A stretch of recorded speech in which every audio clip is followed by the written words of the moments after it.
Kenny, you're absolutely right. It's just a doll in the stream. Later, guys. All right. Kenny, welcome. Let's see, who do we have in here so far? Oh, God, Lord Beagle. And Spaghetti. Oh, Lord. All right.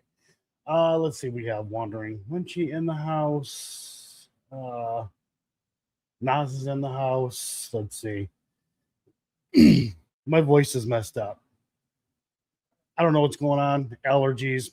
Well, that is what's going on, but I have no idea why my allergies are affecting me as bad as they are. But anyways, moving on. This live stream's not going to be very long. I've been busy. There's like a lot of things that I have to get done. But anyhow, Spaghetti, kiss my ass.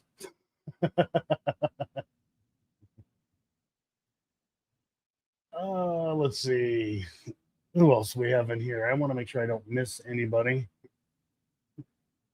Let's see. Candy, and that looks like that's it so far. Only 9 people. I am kind of early. Anyhow, with all of the stuff that's been going on regarding the Warrens, Annabelle, I wasn't planning on doing anything just yet regarding the whole thing with Annabelle.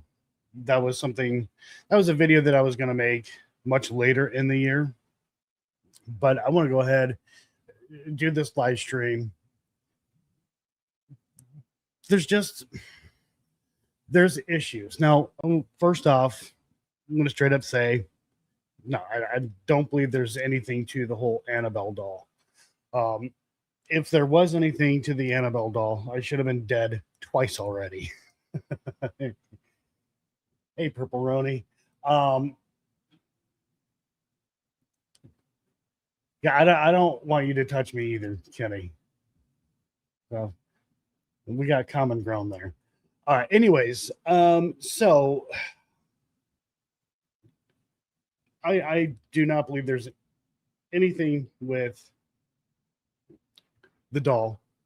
I don't believe there's an attachment or it's possessed or any of that nonsense. A curly fry. But as far as I know, nobody has talked about this, and if they already have, then my bad. Apparently I'm late to the party. I'm still paying attention to the chat, making sure I don't miss anybody. But I'm going to go ahead. I'm going to share my screen.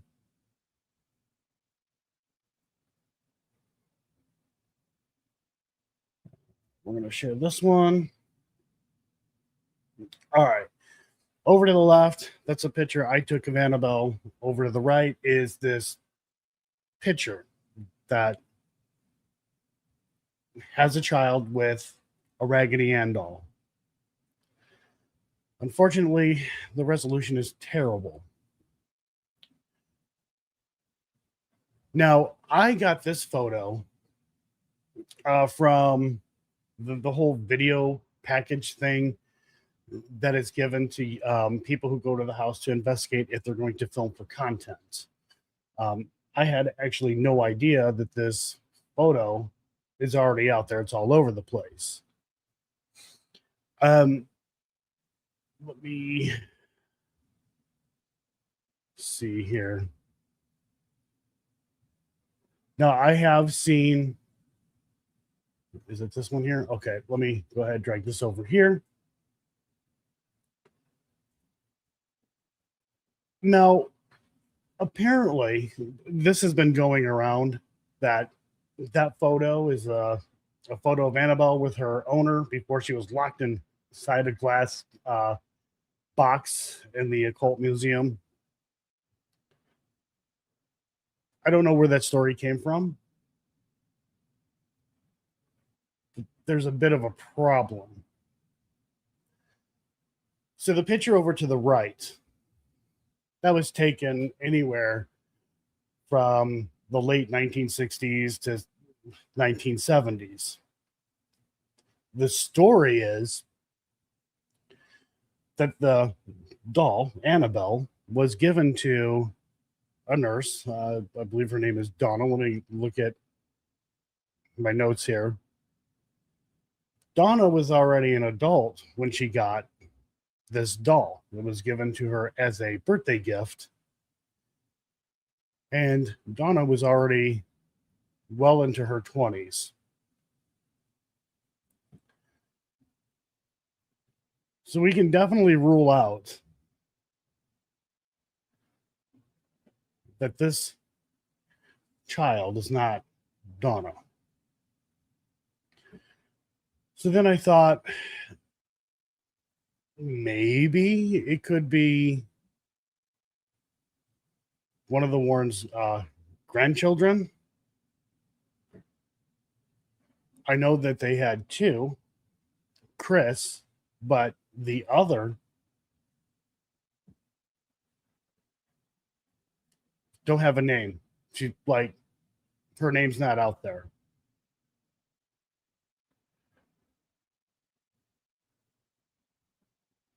That is likely not their granddaughter either. I'm looking at my notes here real quick.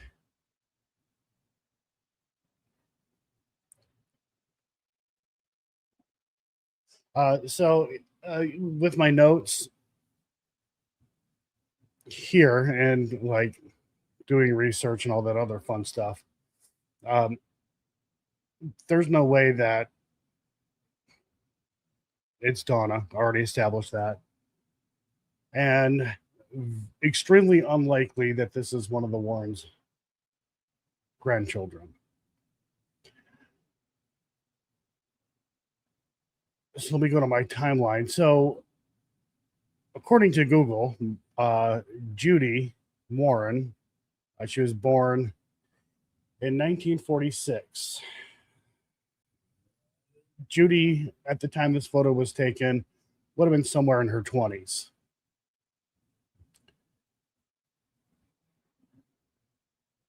I have been trying to figure out who this child is. But when we look at the doll, one of the first things that pops out, these are two different dresses. Now, the thing is with Raggedy Ann dolls, from researching, it was very common. And even like my little sister, she had a, what was it called? One of those Cabbage Patch Kids. And my little sister and this Cabbage Patch doll had like matching outfits or whatever. So, anyways, the little girl and this Raggedy Ann doll, matching outfits. It was probably likely sewed by somebody in the family. I was not able to find anything of a Raggedy Ann doll that had a dress like this. There were other like companies and stuff like that that did make dresses for Raggedy Ann, but I can't find anything that matches that exact dress. Check and check. Hey, Pomp. Hey, Jess.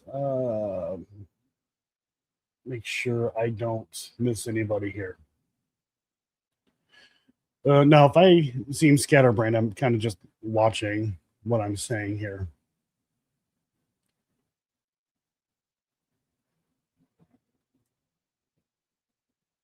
If we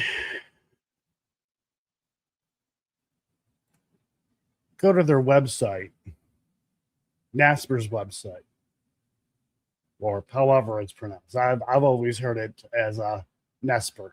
Anyways, there's the photo. And beside the photo is the origin. In 1970, a mother purchased an antique Raggedy Ann doll from a hobby store. The doll had been a birthday present for her daughter, Donna. Donna was preparing to graduate from college with a nursing degree. I'm not going to read the whole thing.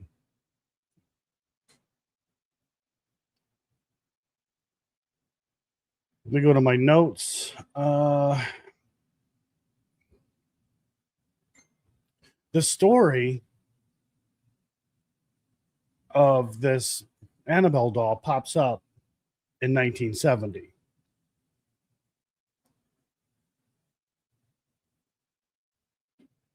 This picture was taken between, again, 1969, or not 1969, but why, Spaghetti, why the fuck are you sending me a message when I'm live?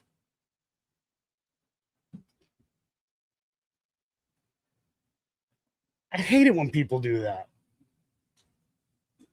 I'm already thrown off enough. All right. So, anyways,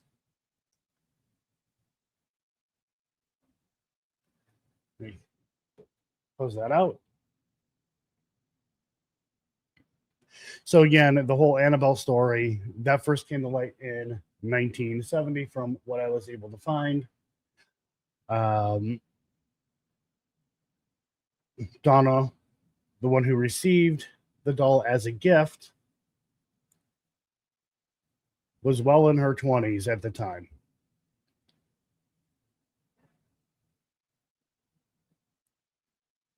So I thought I would, go to the community here and see, if we can, and I'm not saying like right now during this live stream, but if we can figure out who this little child is, where this photo was taken.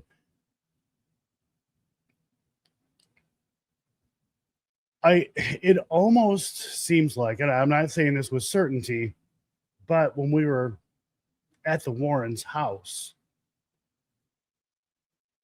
the way this, I guess, bay window is pretty similar to the window at the Warrens' house. But I can't say for certain if this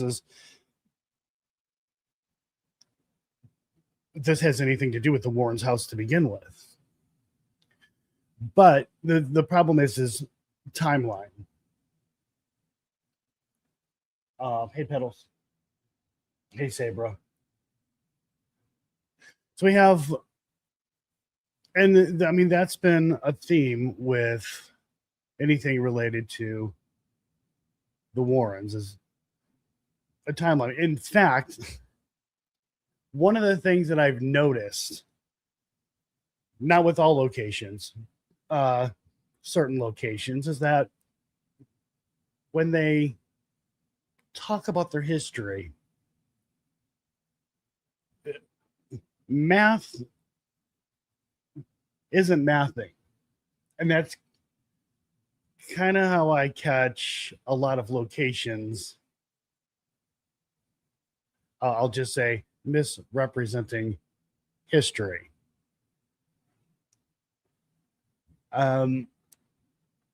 But again, I'm just it's like I said, I'm trying to watch what I'm saying here.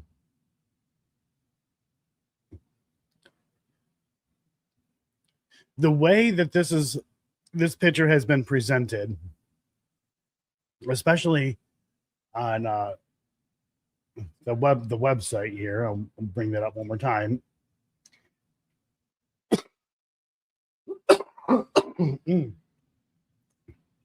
That photo is presented as if that is Annabelle.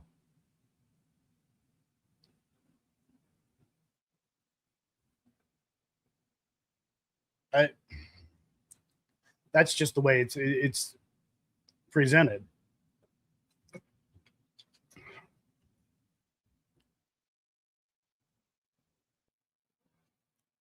Or at least the way I see it, anyhow.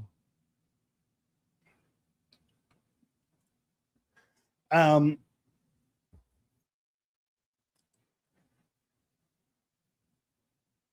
this live stream is going to be more about the whole Annabelle thing, because I don't know, this has kind of been a theme throughout the week, it seems like.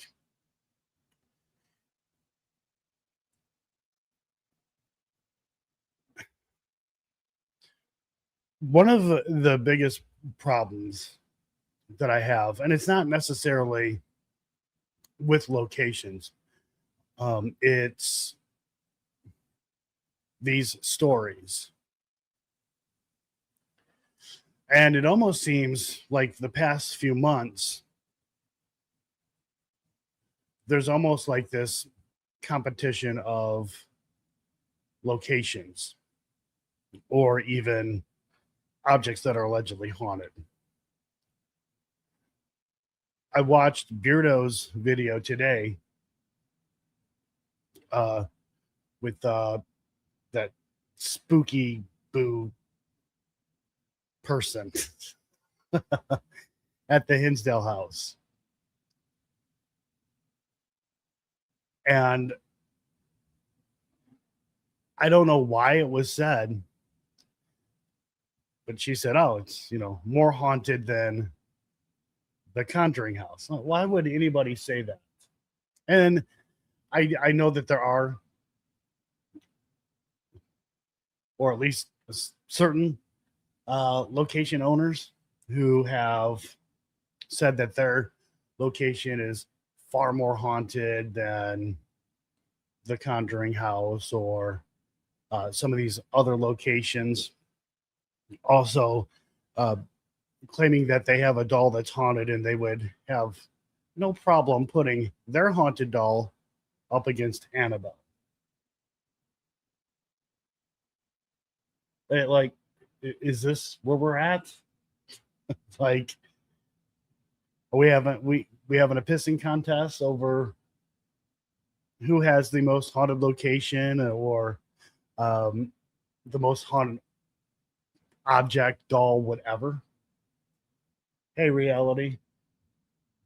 Um, yeah, I don't know what the hell's going on, but it's happening and it's bizarre. Um, and then some of the stories. Again, I'm gonna reference Beardo's video where the spooky whatever the hell her name is started rambling on about things that I have no idea where those stories came from. Oh, well, she's supposed to be a psychic or a medium or something like that. So I guess there's that. But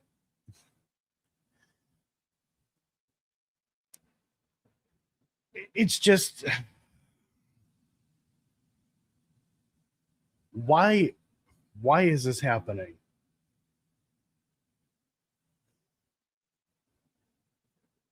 Investigating is hard enough. Research can be difficult. I mean, there are times where I do find things easy, and then other times you have to do a lot of digging.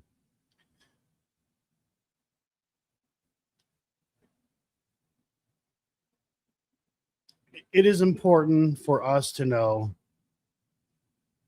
the factual history, not the crazy, made up, sensationalized history, all that stuff. Um, and then today,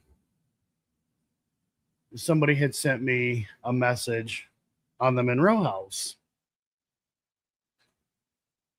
It was a video from, let me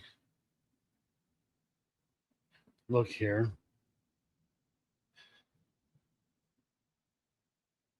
I believe this content creator claims to be a psychic medium. Now, we've done a documentary on the Monroe House.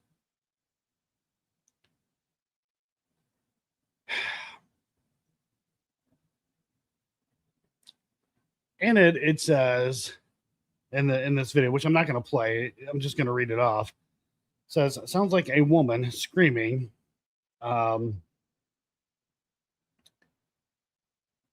to escape a so stupid, trying to escape and trapped in one of those old freezers that open up from the top. and locks when it's shut. Residual haunting in the basement, screaming and frustration. And it's a video. I'm not going to play the video. I have no idea where this person came up with that story. When we did the documentary, there was nothing. Like, it's never even been mentioned before about a woman being trapped inside of a freaking freezer in the basement of the Monroe house. I don't even know where that story came from. But now here's what's going to happen. People are going to see that, and people are going to go to the Monroe house, and they're going to start asking questions about a lady who probably never existed, trapped inside a freezer that was probably never in the basement, and giving it more of a story.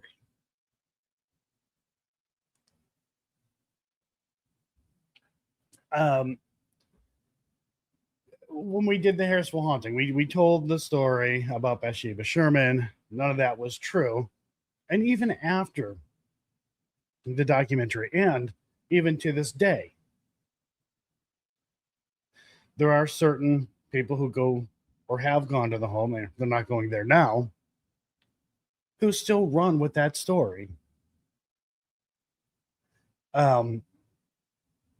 Claiming that, oh, we captured Bathsheba Sherman, or trapped inside of, the Conjuring house with the witch, or whatever it is.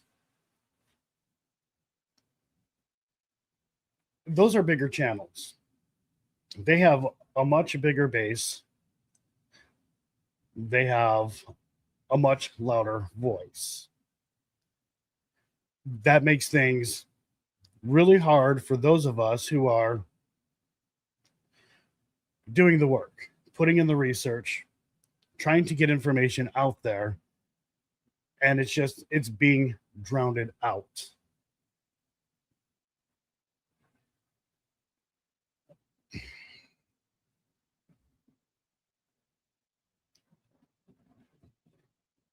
I think it's really important at this point,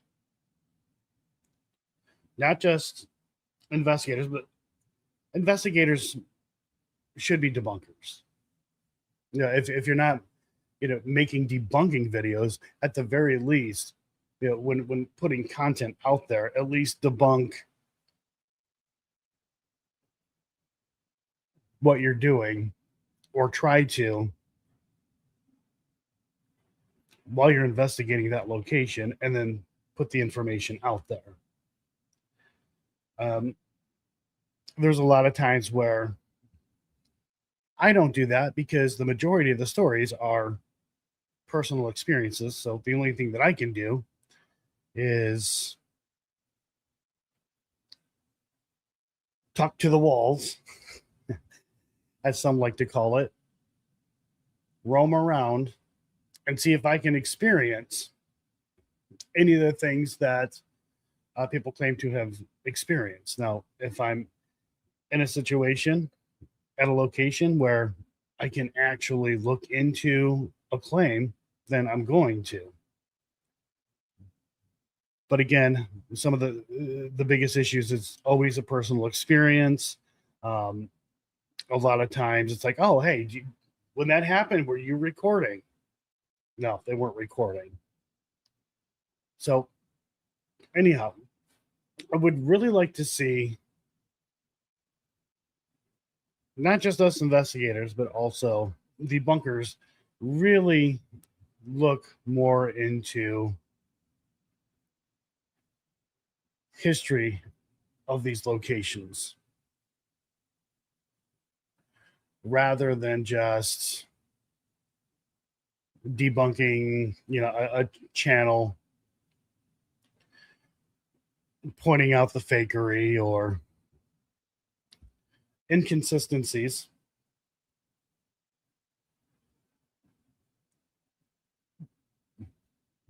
We're going to need help with that.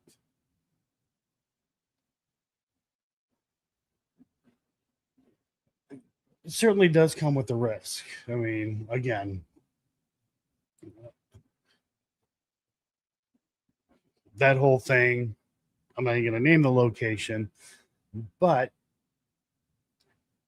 people do threaten to sue, threaten to do other things. So there is that risk. Um, no striped legs. So the thing is, and I briefly explained it. One is there could be stripes on the legs, but because the resolution isn't very well, like no matter what I do, the resolution is just bad. There could be stripes on the legs, but this also comes back to with these Raggedy Ann dolls, and I don't think all of them, but there were ones that were made where you could change the clothing, and people did um, make clothing for Raggedy Ann dolls so that their kid could have like matching outfits with the doll, whatever. Well, like again earlier, I said my little sister, she used to have a Cabbage Patch Kid, and they had matching outfits. I believe it was a Cabbage Patch Kid. Maybe I'm wrong, but I know she had a Cabbage Patch Kid. Anyhow, um,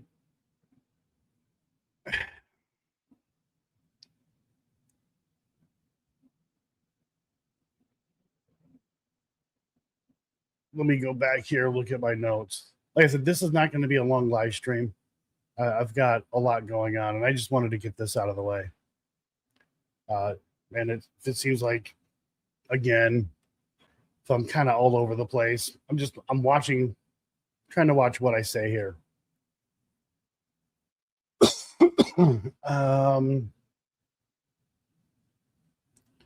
yeah, let's see. 1970, according to the Warrens account, Donna, nursing student. We already covered that quickly. She was in her late 20s when she received the doll. In the 1970s, Judy would have been in her 20s.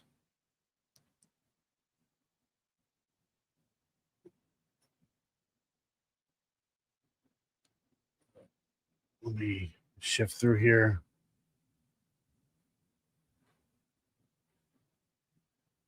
1970s, Warrens take possession of the doll, place it in their museum. Then in the 1980s, the story blew up. Let's see.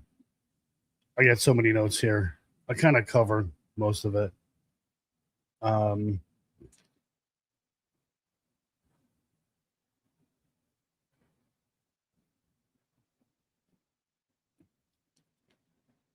But anyhow, oh, hey, Cree, I forgot to say hi to you, I think. Anyways,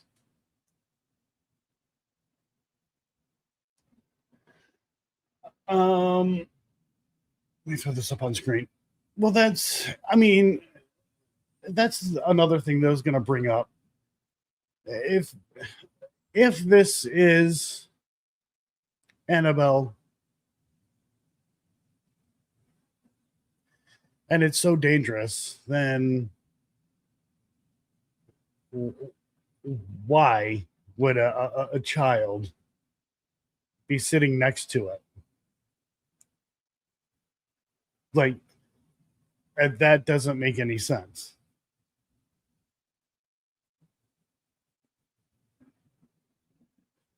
Um,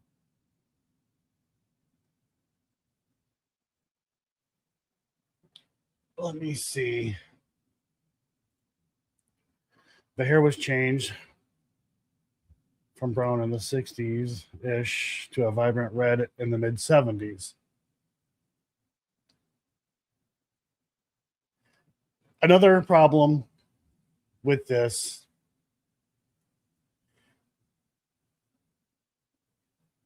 I don't think the color is actually really accurate. For the longest time, uh, this applies to TVs, video cameras, and even cameras. Um, they tend to have a hard time producing the color red. And this is funny. We all know the color red of a Coke can, right? It is a specific red color. And TVs, cameras, even just cameras had a hard time producing that exact color. It sounds ridiculous. But, anyways, it could be the problem that is had with this photo with her hair. Because even the red, the nose, it's not really red. It looks almost like a brown color.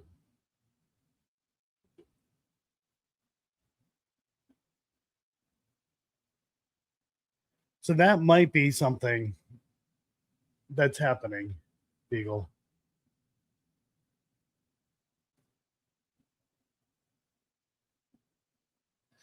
All right. Check my Discord messages. Okay.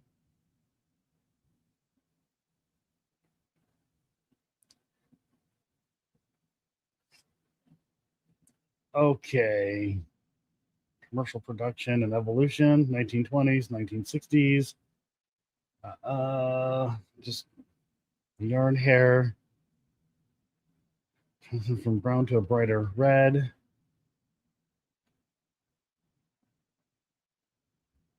All right. I'm just kind of reading through this. I'm going to read it out loud.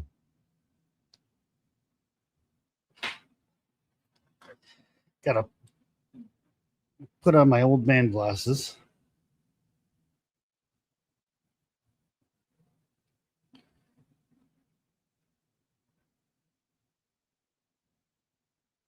So it went from brown to a brighter red.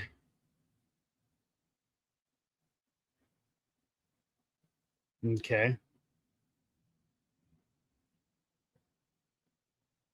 And then the fabric.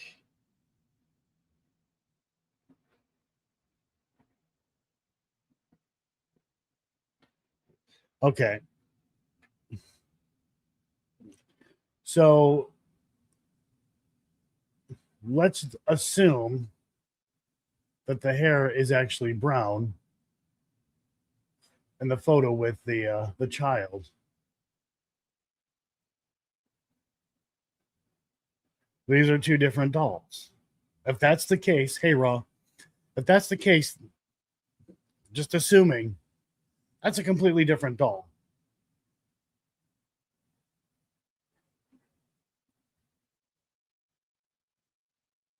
So then, if that's the case, why is this being passed around as if that is Annabelle and the child is the original owner? But again, the original owner did not get the Raggedy Ann doll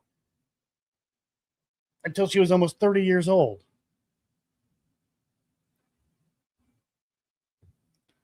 It doesn't make sense. Like, nothing adds up.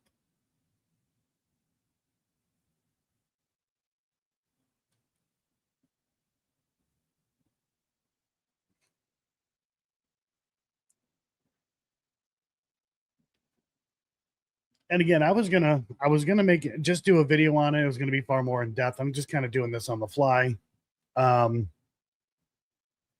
And that video wouldn't have come out until later this year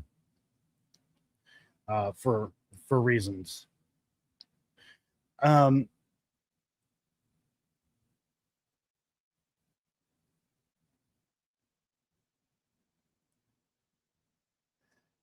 and this is, this is the problem that people have regarding the Warrens. There's really bad discrepancies in timelines. There's things like this, the way it's presented on their website, as if this is Annabelle.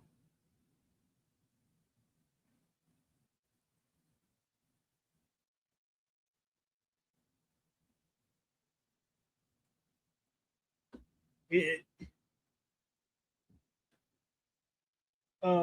let's see, Lord Beagle. The doll to the left looks like a modern doll from the 80s. Um, so when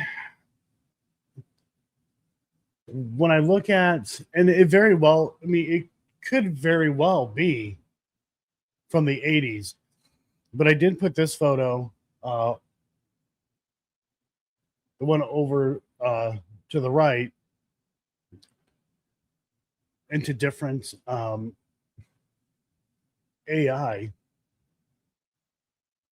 They all came up with the very late 60s and 70s. But the thing is that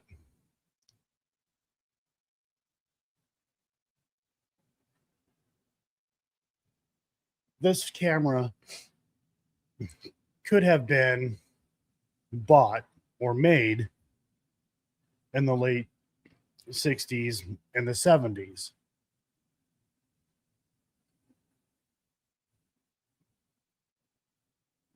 Everything about this photo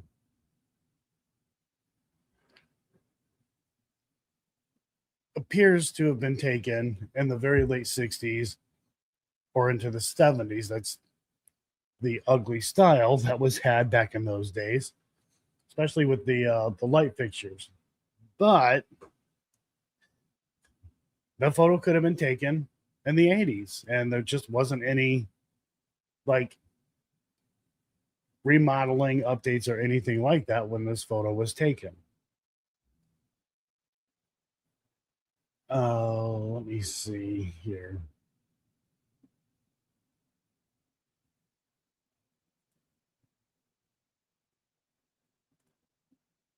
Go ahead. I'll bring this up.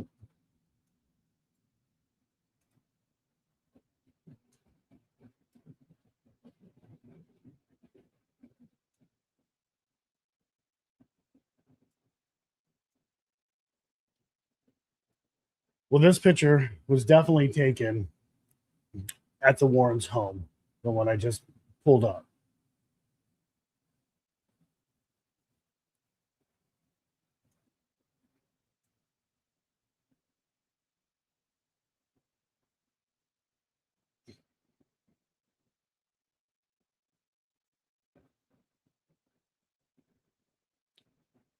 And everything matches up with the photo that I took at the Warrens Museum.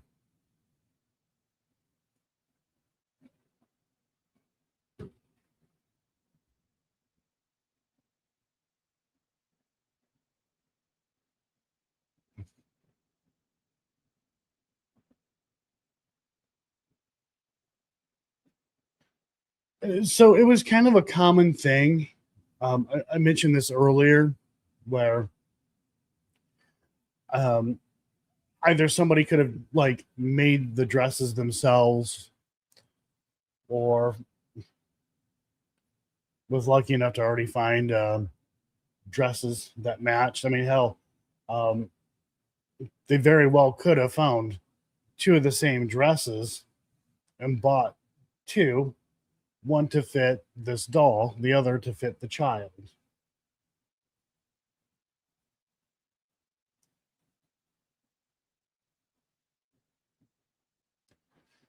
Lord, the problem are the angles. That's what you're saying about measuring distance. The problem is the angles, and the resolution on this is just terrible.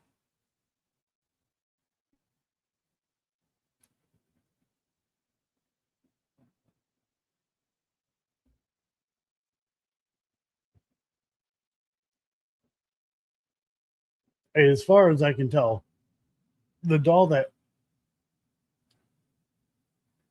Lorraine is holding is the same doll we see in the photo that I took.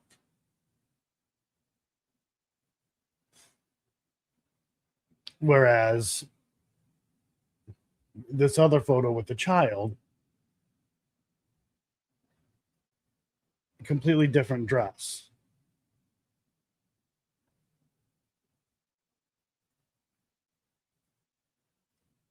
Trying to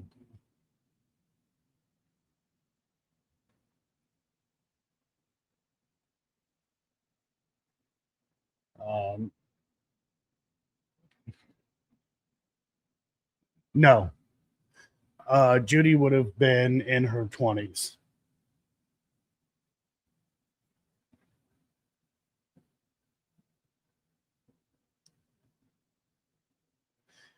Could it be the granddaughter? Problem is that there's no information on their granddaughter. I don't know when the granddaughter was born. She's just like, she doesn't want to be made public. So I tried to look and I couldn't find any information on the granddaughter.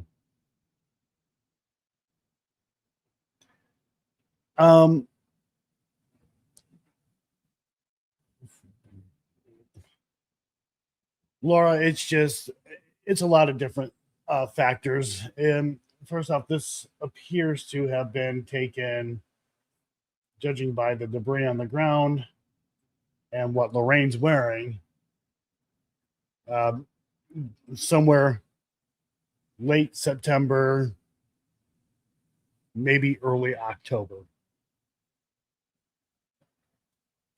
Because it does look like there are leaves on the ground, and Lorraine is wearing this coat or whatever it is. And if there's an overcast, if it's cloudy, there's other things as well, depending on the camera. It can have that bluish look. I've taken photos and didn't set my camera correct and had photos turn out like this. Even video.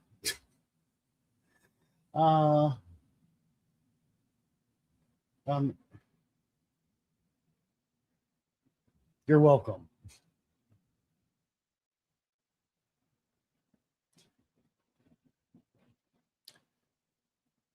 They didn't add the doll to the photo. Again, the resolution is so low.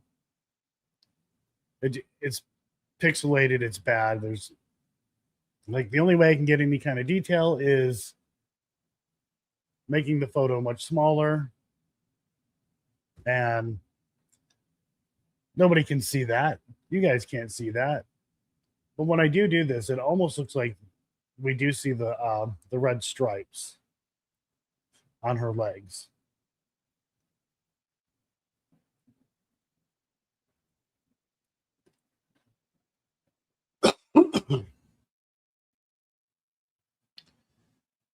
But again, we know that is not the original owner of the doll. The story, like I said, the story goes, Donna received this when she was graduating college, becoming a nurse. Let's see. Lord Beagle, if you want to come up here, man, you're more than welcome to. I can send you a link.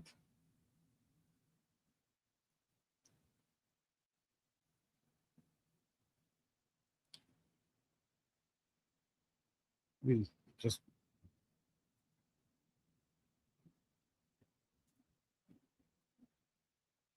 I'll just send you a link anyways.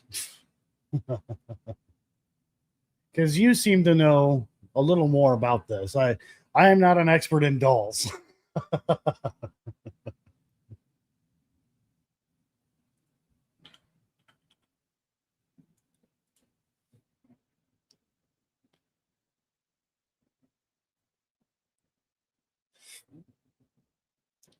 Oh, thanks, Crow. Crow posted. Mark Safer, I'm talking about the Conjuring House, the Warrens, Jason, Elton, Annabelle, Warrens Museum today. Thanks, Crow. I appreciate that.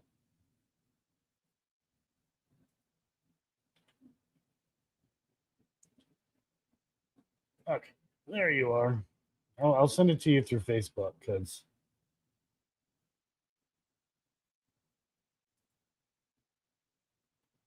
All right. Big ol', I went ahead and I sent you a link through Facebook because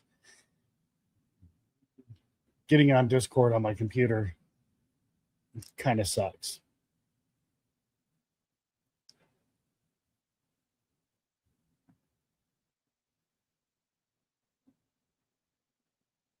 That's only if you want to join.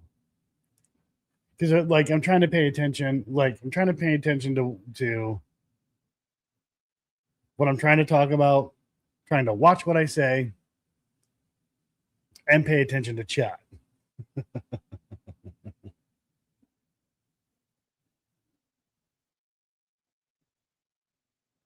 So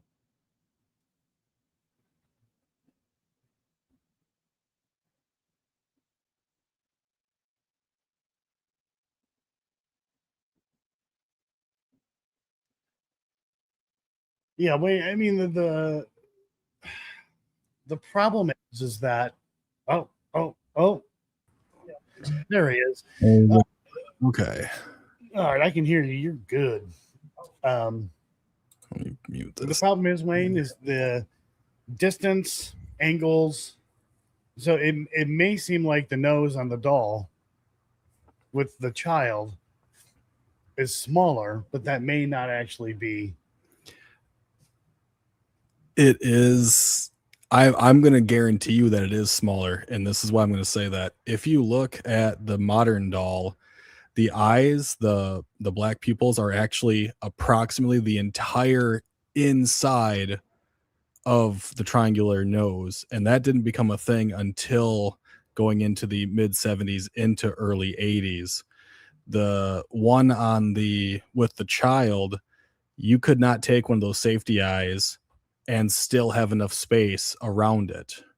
So the nose is smaller, and they did actually do this facial change over time. It did become a thing. When it comes to the dress, one of the big things is a standard calico dress happened before the 80s. In the 80s, one of the dress changes was to become the pastel pink and blue outfit that we see today. So I'm fairly certain that these are two different Raggedy Anns, more than likely from two different time periods of manufacturing, almost guaranteeing it at this point.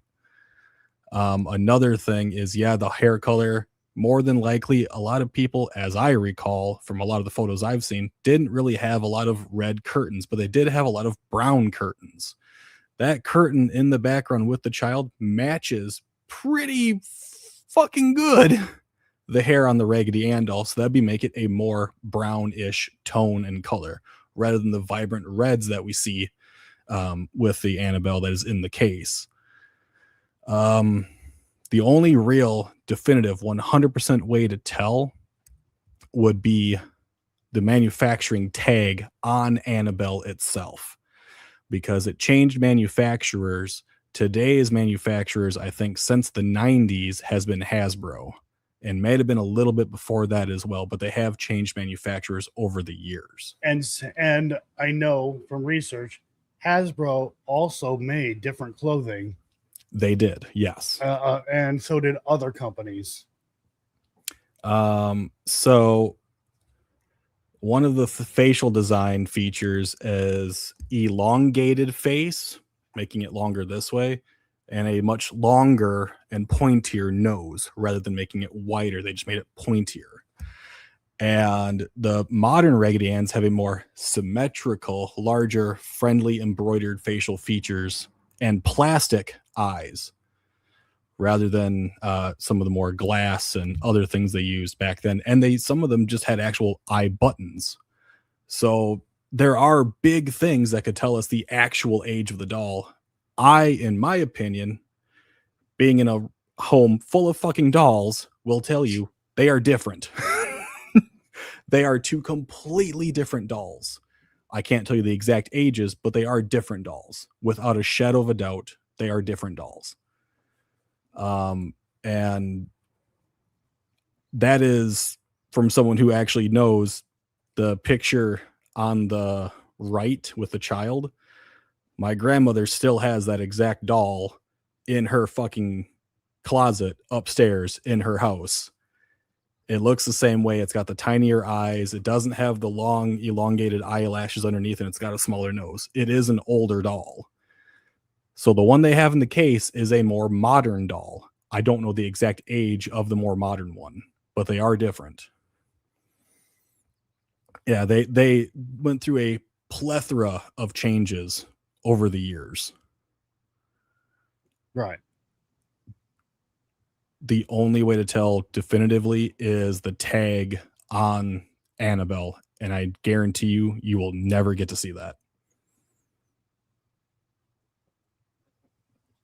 All right. This looks like.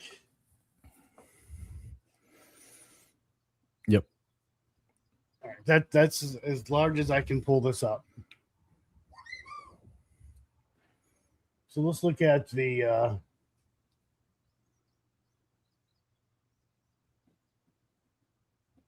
years here.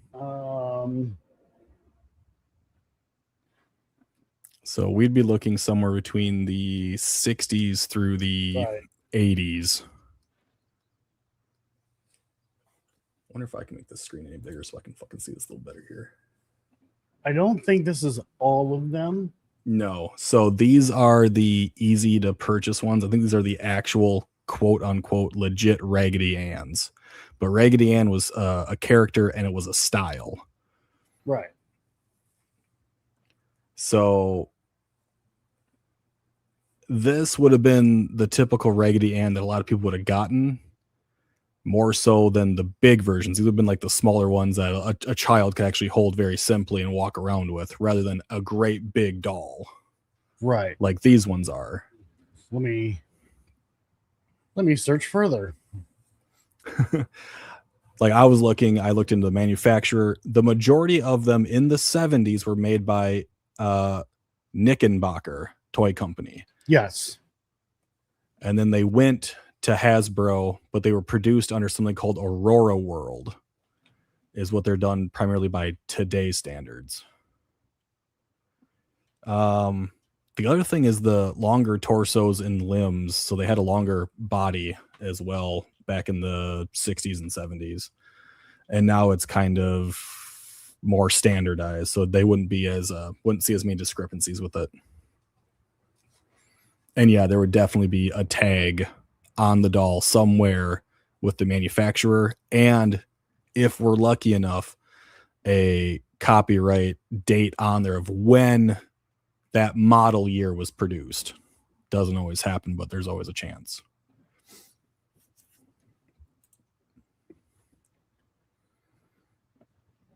All right. So I'm just kind of, you guys can't see what I'm doing here.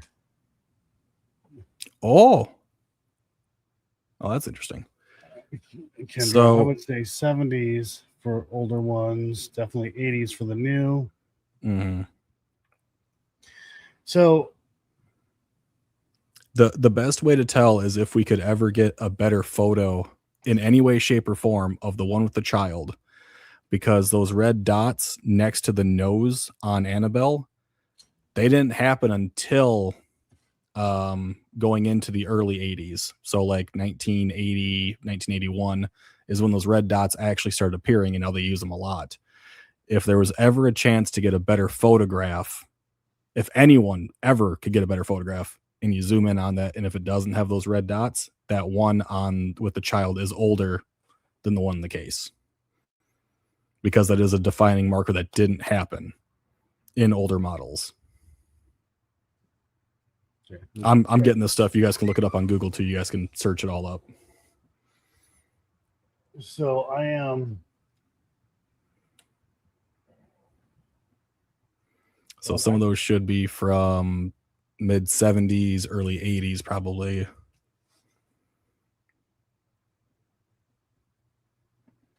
Wow, they made them look really weird in some different times. Some of them are probably knockoffs. They look creepy. Pretty weird. Kind of creepy, to be honest. Mm-hmm.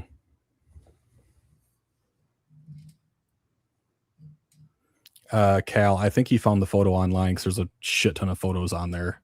I don't remember the exact website he was showing.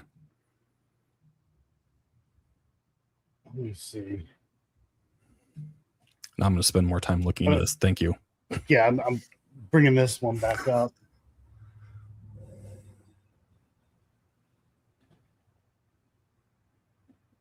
Donna was preparing to graduate from college with a nursing degree. So yeah, that again, something that was brought up earlier is that, and I had shown this, but in captions, the people saying, "Hey, that's the original owner of the." Nope, can't be. And it's not. No, it can't be because it's physically impossible. She received it.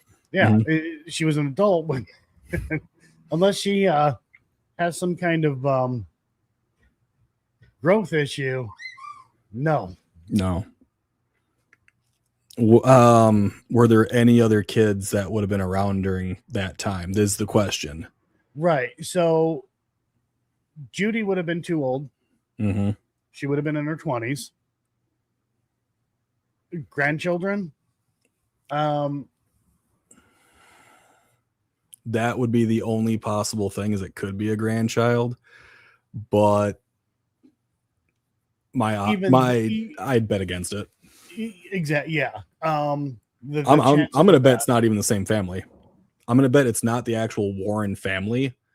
My bet would be it is either a distant possible relative or someone that was in that house for a gathering of some sort, and someone just saw a photo opportunity.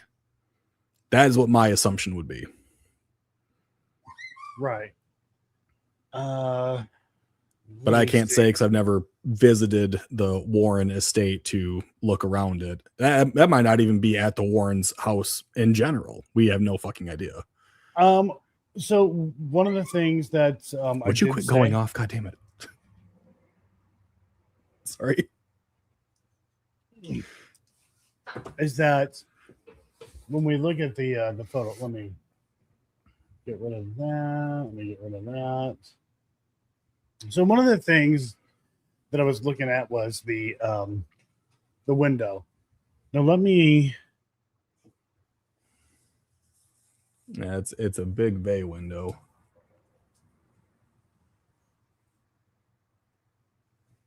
Not really sure. See, the photos that we get are just terrible. All right, so let me go ahead here and find, because I do have. I thought you had a picture of the outside of the place, didn't you? I got all kinds. Because I remember you had those on a stream you did a while back, and I thought you had some pictures of the outside. Yeah, I have all kinds of photos, but that is definitely the Warren's house. Right, in the that's one part with of the museum. Lorraine, yeah. That's actually part of the museum. I'm just not sure if the one with the kid is inside that, because technically, if the kid is unknown, right, they could just get a picture of that doll anywhere. The doll on the girl's pic to my friend who restored. Oh, sorry, here. Looks like it was maybe between 44 and 47. Hang on here. Let's see if I can find myself a picture of that right quick. See, this is what you're supposed to do when you want to try to debunk something. You work together with other people and you try to use your resources. Right. And that's kind of what I was. Well, I mean, that's what I was hoping to do, but I'm like, I don't think it's going to happen in this stream. You are wrong. It would probably take some time. Actually, I think I know what we're doing wrong here. We need to look for large dolls, don't we? Because these are bigger. Yeah. That was something that went through my head. Let's see here, guys. Well, oddly enough, I'm going to say it's not from the 40s, but some of the characteristics are similar. The eyes are just way creepier in the heads. The head, it's definitely elongated from the 40s, but it's not right. So I'll just do this side by side here. Okay, see, that could be the window. I'm not saying it is, but I'm saying that definitely could be it. But right. The pane looks in the wrong spot. And it's really the angles. I can't play this video. Sorry, guys. No, can you just bring it in? Don't play it, but can you bring in the image of that window you just put up? Can you make it any bigger by chance? Because unless they had it replaced, the separations in it, right, where things are going to be separated in the window itself, I think is off, because it looks like in the one with the kid, it's down more towards the center of the window and there'd be 2 big panes. Whereas this one, you got 3 big panes and 2 separators, but I can't tell 100%. That's kind of what it looks like.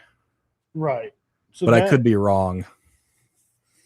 Not only that, there is the wood paneling around the where we don't have it here. Also, there was. Well, I can't say there was. This photo, we see that there's a light fixture. Yeah, and it would be a chandelier fixture.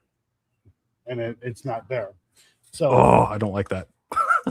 Make it easy. God damn it. Isn't that the way it is? It is, unfortunately. So my initial thought was maybe this was taken at the Warrens' home, but given there could have been remodeling done. I mean, right. Who knows? And that's the possibility that we have to just accept, is that there could definitely be remodeling, which would change the pictures, and we wouldn't know when it was done because we don't have the I can't remember it. The certifications and stuff for it. No.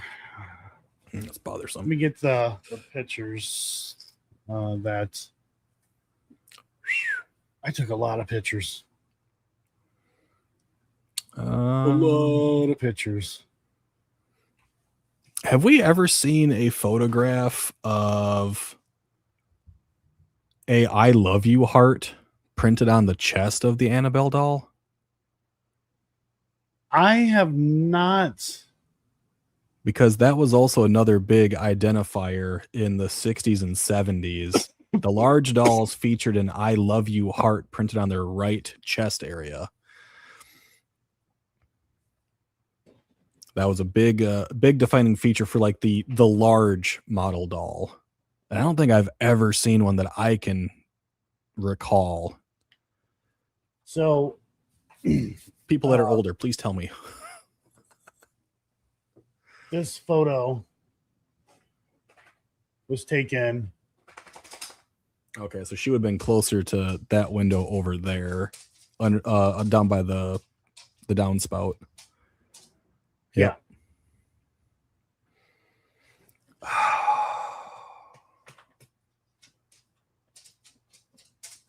Let me see. I'm going to definitely say they're different dolls. That I can say without a shadow of a doubt in my mind. They are different dolls. Is the picture in the Warrens' house? That I cannot say for definitive, but I can say they're different dolls. Smaller sized ones had a heart. Don't remember. Okay. And I also think the coloration, because even like if it was the pink and blue pastels, even in older imaging, it should show up a bit better. It shouldn't be so red hued to match everything in the background. It really shouldn't, but doesn't mean it can't. Regular size Ready Ann in my doll collection have the I love you heart, and their bellies on the left side. Okay. Sorry, guys, if I'm not paying attention to chat. I'm just You're fine. You keep doing what you're doing. I can pay attention to that and shit. blowing through some photos here. Find me my evidence, Joe. Find me my evidence. Damn it. I gotta let my dog out real quick. Let me see. Let's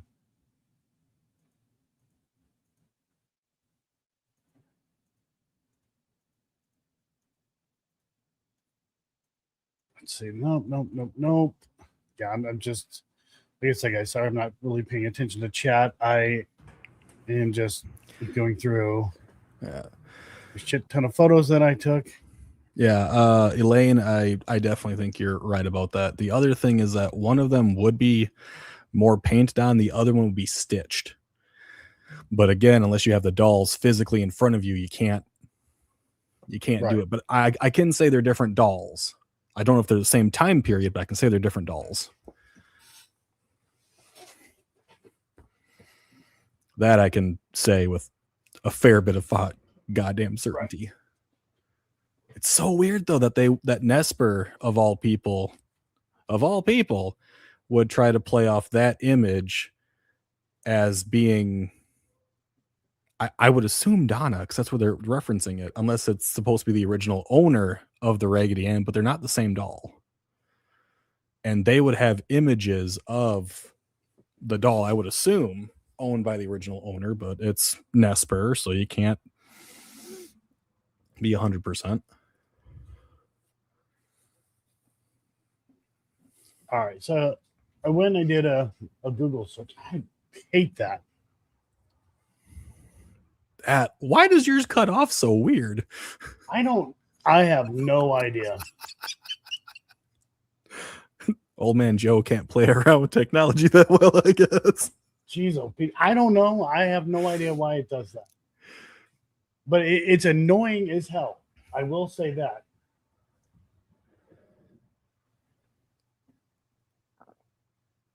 Getting into like some weird shit. So now we're getting into more kids with Raggedy Anns, and this is the doll specifically. Yeah, I mean the resolution is. Some of them it's not. Yeah, the resolution is shot. That's just old photograph, and or because it's been copied multiple times over and over and over, and the resolution just progressively gets worse. Almost unalive. The Warrens. That is completely inaccurate. That statement. Yeah. Because as long as they've had the doll, she was encased. So that is a false statement. Fandom Raggedy Ann all through the years. Nice. Check Discord, damn it. I will check Discord. I know I got a lot of messages. Hold on here. Okay. Sometimes black and white photos can reveal a little more detail. Nope, not in this case. Very different doll. If the image I just got sent is accurate, that is a very, very different doll. So hold on here. I'm going to send this to you over Facebook right quick. Facebook. Yeah, I fucking hate Facebook.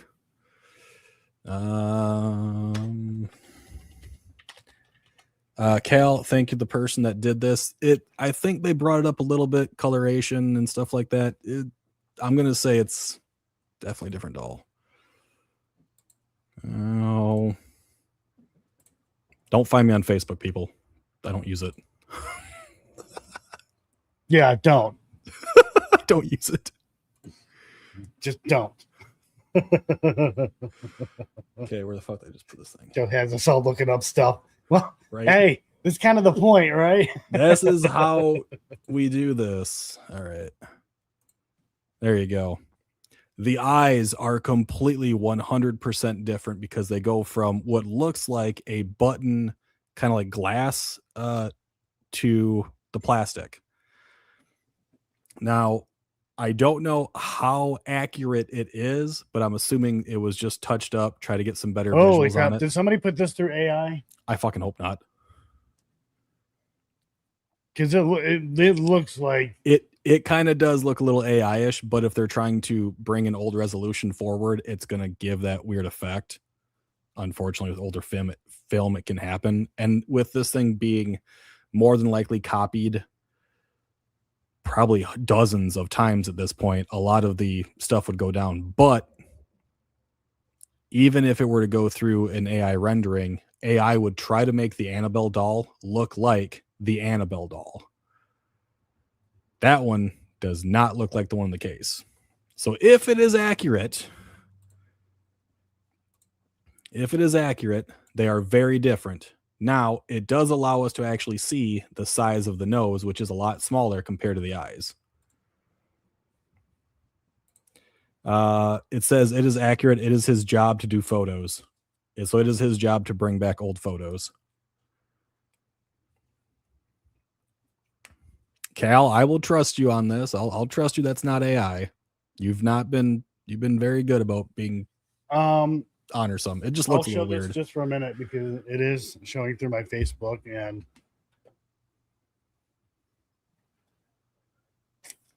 it is a different face on that doll. And that is not pastel pink or pastel blue on the outfit. I can't say it's calico because I have no idea what that calico coloration actually is, but that is a different doll. And the hair. Yep. Different color. The eyes are smaller than the nose. Yep.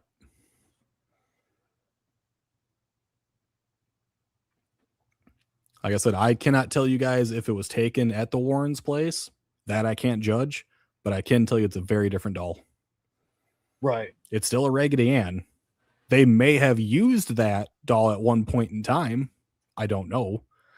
But the doll in the case that Elton takes around and that doll in that picture by Nesper are different dolls.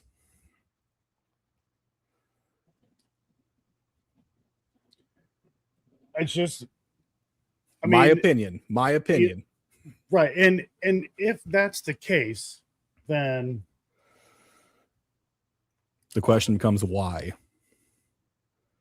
Right. Money. That's all I can think of. Because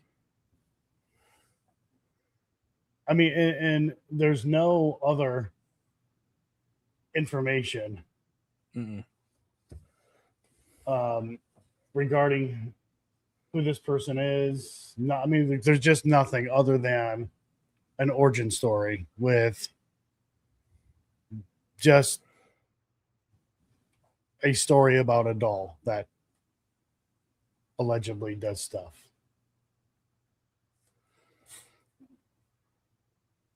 Pedal says the stripes are in the fabric of the doll, not her clothing. Andy has the stripes too. I do believe that is the way it is. Yeah. I don't know if they changed that over time, but that doll in that picture, like sometimes even the dolls sitting in the cases look different, which if they want to keep a vibrant look to it, they would have to either take the doll out and clean it on a regular, or they'd have to just replace it.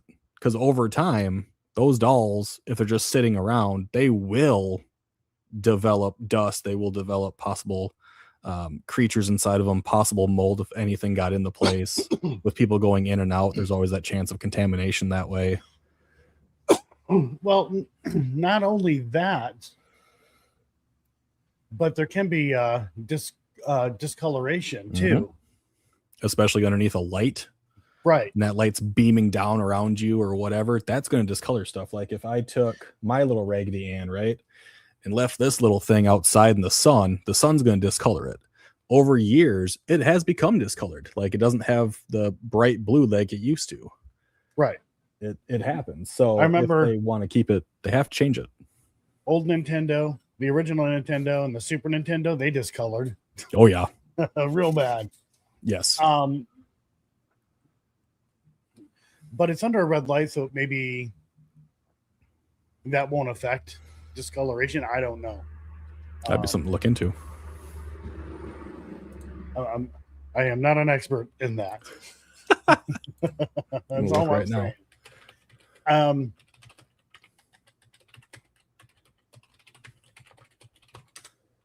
So it does seem to appear that we may be looking at two different dolls. I think we are, in my opinion. Okay, so apparently using red light will not degrade fabrics. Then it comes into the question, when did the red light get put in? Because other lights will start to bleach out fabrics. But red light, because it's in that infrared-ish spectrum there, it won't affect the fabrics. And I have no idea when they put all the red lighting everywhere inside that garage or museum or whatever they call it. I don't. Right. And that was probably to secure the doll over time, but there you go. There's my 2 cents, I guess.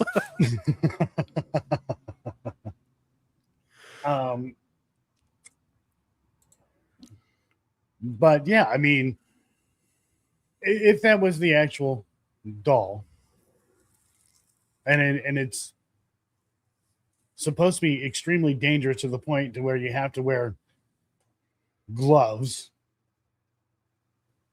then why set it next to a child? Well, why have a child take a picture of the doll? Well, back then they wouldn't have the gloves, so there was a comment that I just passed. It was saying like the biggest tell is the straps. Now the Annabelle in the case does have straps. You can see one of them on one of her arms, but so yeah, the shoulder strap is there. It's actually tied really tightly. You can see it on her left arm. The other one I don't see, but that might be underneath it. But she does have shoulder straps. Even in that photo, she does too on the left arm up there. So they are there. They're just really tight for some reason. No wonder why the doll's pissed off. It's uncomfortable. I think if the doll is always going on tour, but somehow is always still in the museum at the same time, I don't think it's the same doll. I think they have different dolls that look alike. Well, because that would be the easiest thing to do. So I'm not going to say who. I will say a friend, also someone who does watch this channel. They had went to Pinhurst, and this person paid extra. I believe it was. I don't remember how it worked, but stuff from the Warrens Museum was brought there for people to go check out. And this person sent me, and I would show the pictures, but I don't want to say who it was. Mm-hmm. And the person is not. Why isn't it doing that? Okay. That's weird. All right. Anyways. The person sent me a bunch of photos trying to figure out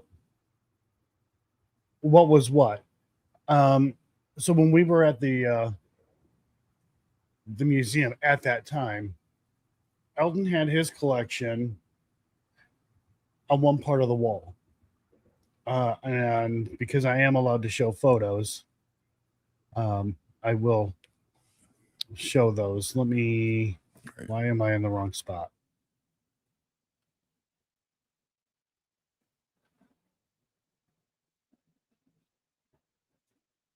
Let's see. That's not it.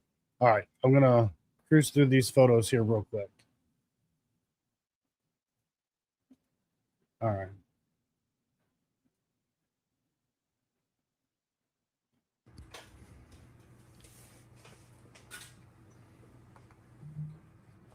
All right. So this is Elton's collection. or most of it. He very well could have had some other things elsewhere in the museum, but for the most part, this is Elton's collection.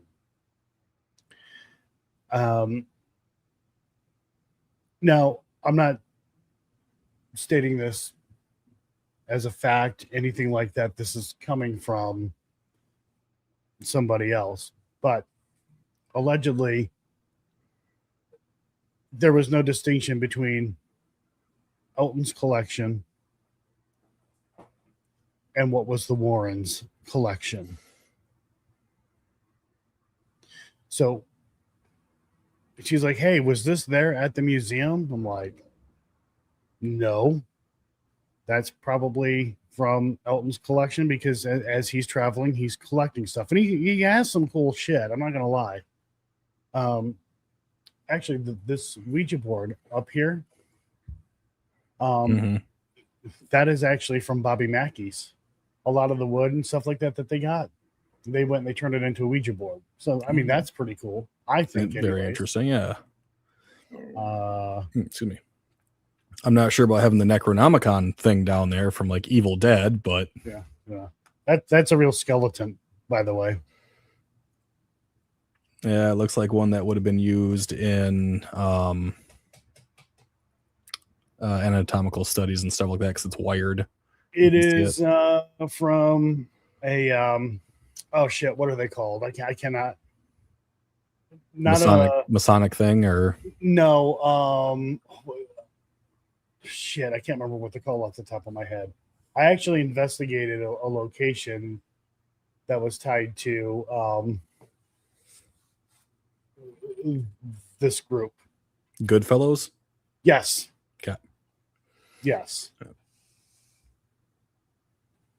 I knew it like it had something to do with dudes. Oddfellows, Goodfellows. Yes, Oddfellows. That's what it is. Oddfellows. There we go. Thank you, Remixer. Oh wait. Let me make sure. Well, if I'm making sure, why did I just zoom in on it? That's a good question. Okay. Oh, so the lamp is covering it. Yeah, I was like, oh, I got to be careful because there's boobies. I forgot about that. So I was looking into a little bit there. When I was filming, I was filming this area, and I'm like, oh, boobies. But the lampshade is covering that, so we're good. No boobies. Right. It would be art anyways, YouTube. Right. So this is an interesting thing. They have so much red light, right? And it is to quote unquote preserve the items, but using red light also messes with our eyes a bit. And worse pictures, yeah, video cameras, yeah. Unless you have a camera that's got a lot of dynamic range. It also has a psychological effect. Yeah.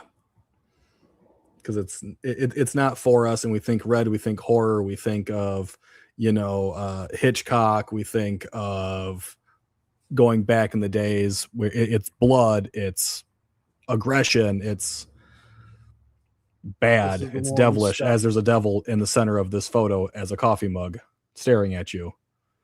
Asmodeus. No, Christ. That's the entity known as Seven. Right. Okay, so here's an interesting one too. See that spike there? Yeah, that was from the supposed Bathsheba Sherman kind of thing, right? Well, like that, because she used a sewing needle, I think, or a knitting needle. Yeah, that's a railroad spike. Yeah. But it says spike used to, anyways, a baby by its own mother. I'm glad you could read that because that's hard to read. Basically, I do have another photo. Let me move this. I got to be careful about what I show. So, dude, you're making me have to put my goddamn glasses on. Holy crap! I didn't want to be the only old guy.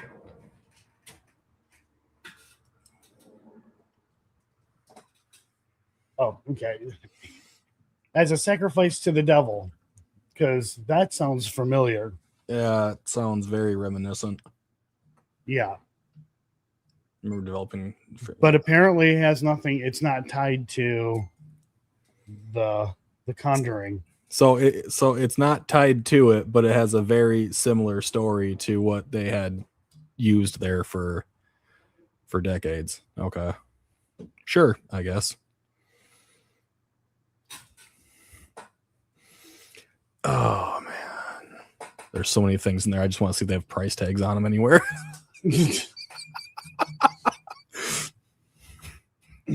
It might be bad of me to say, but I just wonder if any of these do have price tags. And then I had to do research on this thing here, this lamp. That was fun. Like, because it got us. It got you. Yeah, we couldn't figure it out at the time, but I wasn't too worried about it. I knew that I could research it after we were done investigating, which I did. Now, when you were here, right, they didn't claim that every single artifact in here is haunted. This is just stuff they've collected over time, had stuff sent to them, right? Not everything is haunted, correct? That is correct. Okay. The majority of the items Ed did collect. Let me go ahead. I'm just trying to be careful about what I'm showing. Yeah, be very careful. I don't want any hiccups on your end right now. Not on my account at the very least. So, like, we have all these Ouija boards. These were sent by people. But also notice all the Halloween stuff. Ed loved Halloween. Yeah, I can see that. That almost looks like the skull of the crypt keeper in the center of that table right there. Yeah. Yeah. Yeah, it does. That's very off-putting. So, like, yeah, these Ouija boards, like, people sent them to Ed and Lorraine, believing that there was some craziness going on with them. But yeah, a lot of the stuff that's in the museum, either Ed just collected because he liked it, given to them by different people. Right. Let's see. Well, it is very possible that doll in the photograph with the child was a gift from somebody else. It's possible to one of their grandkids. It's possible that it's not even in the same house. There's too many possibilities with that, and I'm not sure why Nesper would use it, but they're definitely different dolls. It's just, you can't trust anything about it, which makes it worse. And then all the items that they have, all the artifacts, all their history, all their stories, it just compiles on top of each other, make it so you can't trust everything. You gotta dive deeper and deeper and deeper. And it seems like no matter how far you dive, no matter how deep you go, people just get really, really angry. See, now that one could be a possibility, depending on the angle that sits at. You could maybe get that one to work. If only we could see so if we had the ability to get like the entirety of the frame itself with the child photo, then you could measure that out, compare it to the measurement on this one within a fair bit of, reasonable doubt, a fair bit of error, like they do with sharks swimming in the water, right? They can measure them while swimming because you can't really capture them all that often. That could be a way to define if it was in the house or not. We just don't have the available information to actually do it, which really is grinding my gears. So much red light. Oh my God. I know. And again, the use of red lights, it can be a psychological thing. I used to, I can't say work, more like volunteering because I didn't get paid. Mm-hmm. For a haunted house, like for Halloween. And there's a lot, like it is crazy. First off, the competition is absolutely insane. The science and psychology making haunted houses is a big thing. I mean, it's crazy. My ex-wife like volunteered me without me even saying anything. Volunteered me to help with my kids' elementary school haunted house. Volunteered or voluntold? Yeah, I was voluntold. That's what I was doing. And I wasn't in charge of anything. I was just basically just helping. But I tried to explain to the guy who was overseeing it, how it, like what goes into it and everything like that. Because he's like, oh, we'll just, throw people in masks at every corner and just scare the hell out of, them at every turn. I'm like, that's not how that works. Right. As soon as they enter in the haunted house, they're already terrified, right? Most people are. Supposed to be. Yeah. Or scared. I shouldn't say terrified, but scared. You got to let their guard down. You got to let them wander through the maze, get their guard down, and then you hit them. So then that haunted house did pretty good. He listened to a couple of things I said. And then the following year, I was in charge of it. They had asked me if I would, do it. And I'm like, okay, whatever, I guess. Then I did it my way. I set up the mazes and stuff like that the way I wanted to do it. So it was done in their library, which isn't exactly a big library, but you can actually do a lot with mazes and stuff like that. Oh yeah, you can make them narrowing and go on themselves. Oh yeah, right. And then in order to make the mazes, one of the parents, they went out and they got a whole bunch of like really big like contractor bags, and that's how we set up the walls and the mazes and stuff like that. So, anyways, it was Joe. He was the weirdest thing in that museum. The principal and another teacher were like, "Oh, hey, we just want to check out, what you have so far with the haunted house." I'm like, okay. So they went in, door shuts, and they came right back out. They're like, "Nope," because it was dark. As soon as you close that door, that's it. You can't see. Yeah,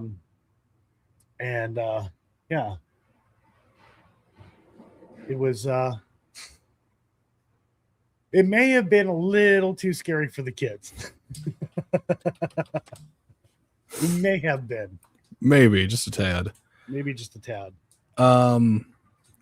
So Elaine brought up a good point to see if we could actually find a picture if it actually showed the full background. I can't seem to find one. So Hey, they don't have one that covers it. Real quick, if you guys aren't subscribed to we say Coac music. Probably wrong. But anyways, go subscribe. He does all kinds of like cool music and stuff like that. Definitely go check him out. 49 months? Holy Jesus crap. Christ. You don't get refunds. Just saying. You got dedication, my boy. Let's see. All right. So yeah, I mean, it would be great to pinpoint. Now I honestly wonder if there's any way to find out if any reconstruction happened at the Warren estate, because the window for that picture with the girl, it's close to the one that the big bay window they have in their living room area. It's close, not quite, but it's close. Right. And that would be more of a determining factor if it was at the home at the very least. But I am fairly positive that they're not the same doll at all, just based on size proportions. They're just not. Right. But then that's like, who's the girl? Right. And why is that photo on their website? Because again, we've seen the website, and it's like, if somebody just goes to the website and looks, they're just going to assume Yeah. that's the original owner to the doll. But Well, again, come back to the age. yeah, she was giving it to her in the 70s. Don't know exactly what exact date in the 70s, but she was, I think the date for her age is 28, is I think what it states. 28 or 29. I'll bring it back up. So that means she would have been born in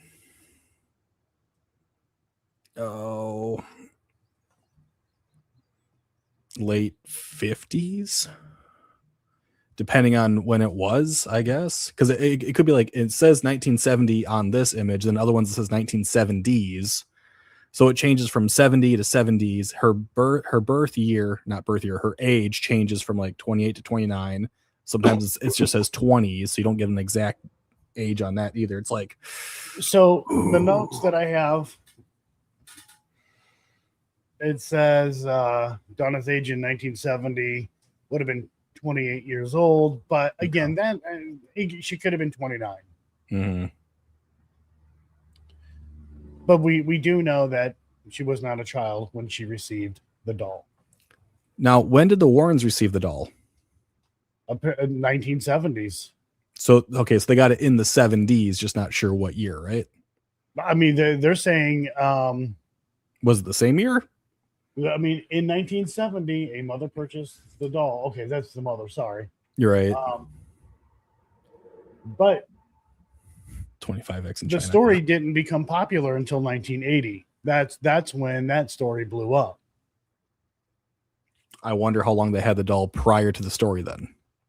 I mean, it's even saying here and in the timeline again, because I did do research on this. Yeah. But I'm not going to say it's super accurate because this was like, again, kind of like a thing that I just an out of nowhere kind of thing.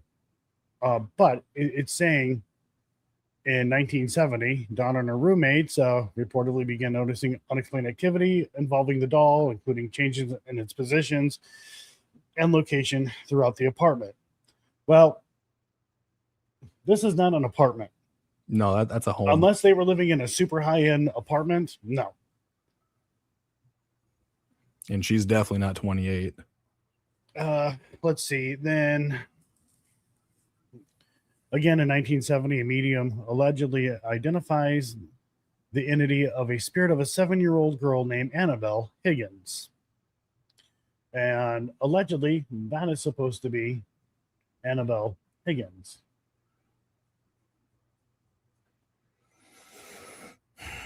Now, I did a little bit of research on this photo. Didn't come up with a whole lot. And the issue is we don't know the names of anyone in this photo.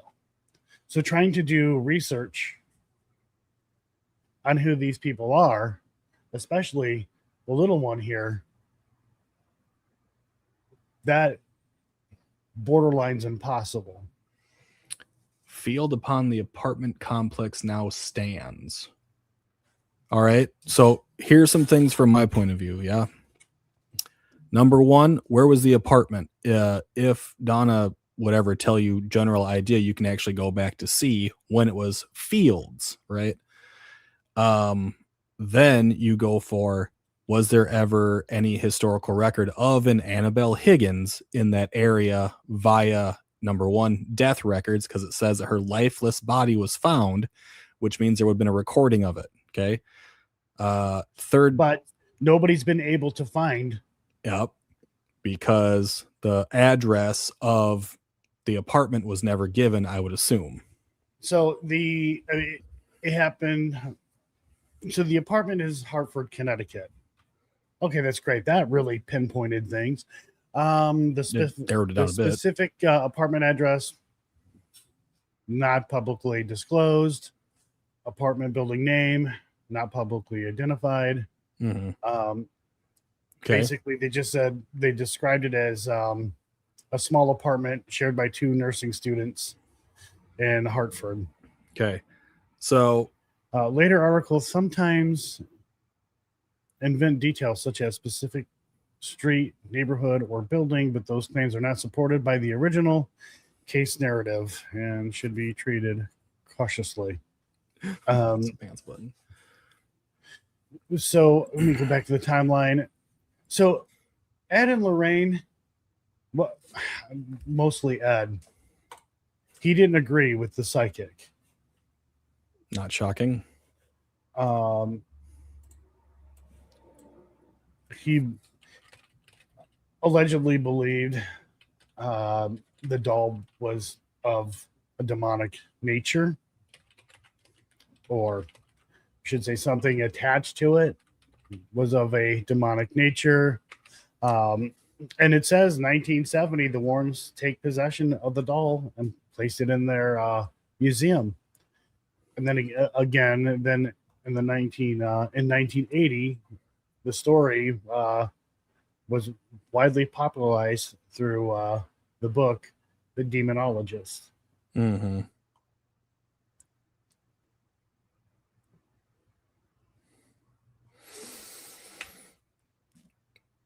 I'm not gonna say fully fabricated, but I'm gonna say fully fabricated.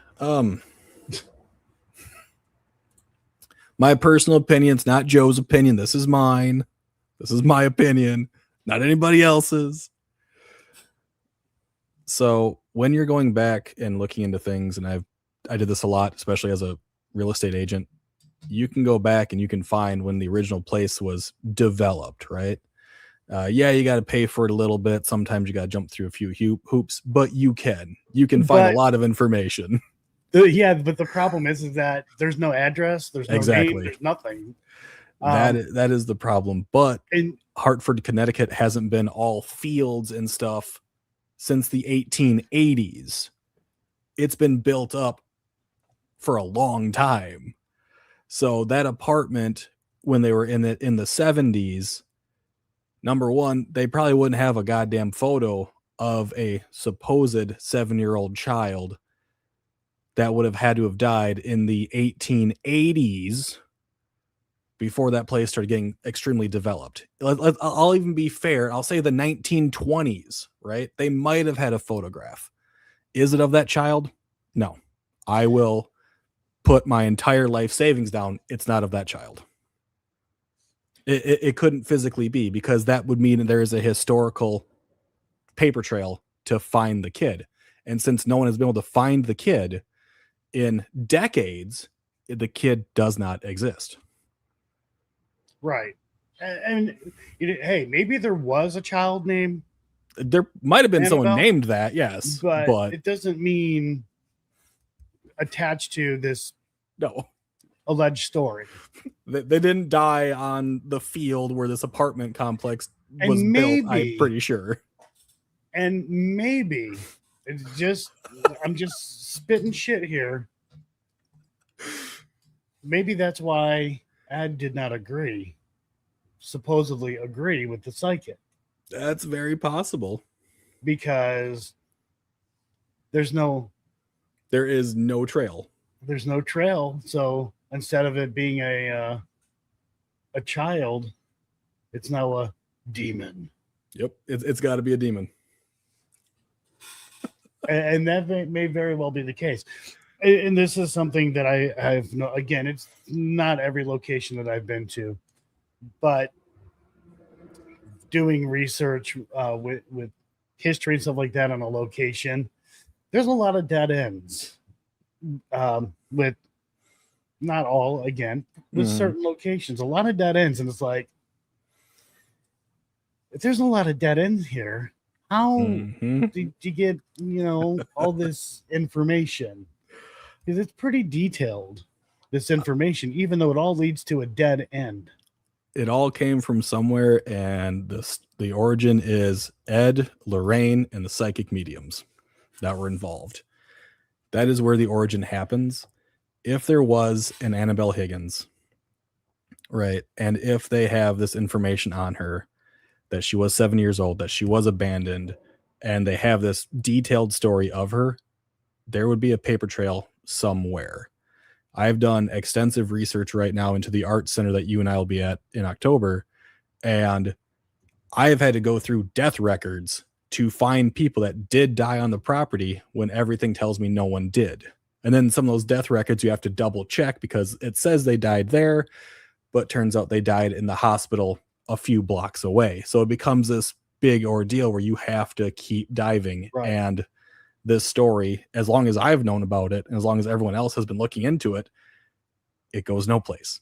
There is no continuation. You can't keep digging because it just stops, and it stops at the Warrens. So I don't forget, Elaine. Is it a? Did you find it like online or something like that? Because if so, Please send it to somebody.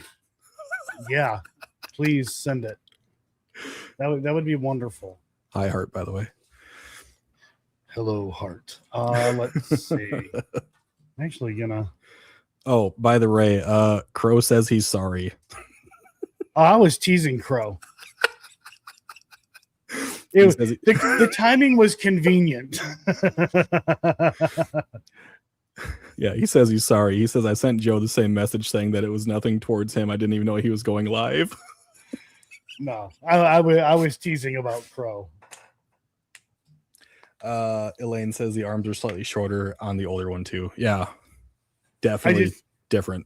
I haven't checked the message because it's a voice message. That explains it. I don't want to play. Yeah, the voice message, or at least I think it was. But anyways, yeah, no, Crow, if you're watching, I was teasing. I love Crow. It's the singular doll, which now we have evidence that they are different. Like you can see it with the naked eye, you can see it by going in deeper. What Nesper is presenting as Annabelle, or at least not presenting, right? I mean, but is 100%. inferring that that's Annabelle. Because if you're gonna, when you look at this photo, well, I mean, first of all, it has the date and it has a date, has a name. It talks about graduating college, which means that she was older. But at the same time, if she got this doll when she was an adult, almost 30 years old, why this photo? Exactly. It's almost inferring that the doll's been with them for a long time, and it hasn't. Right. So, I mean, it would have been more accurate to say this nursing student got this doll when she was a child, not as like a graduation gift. Mm-hmm. So the story would have been got this gift when she was a child and then moved into this apartment, and then all of a sudden hell just magically breaks loose. Right. That would be more believable or more plausible, but I'm not saying that it would definitely be a factual story, but what I'm getting at is it would make more sense. It would. It would be a more cohesive story that's harder to rip apart rather than, hey, my mother just bought me this for my graduation present and now it's completely demented and twisted and terrorizing my every existence. Right. It would have been a connection over time, which is way more understandable, but I still don't believe that. Yeah, it seems like kind of seems like the majority in chat believe that this is a different doll.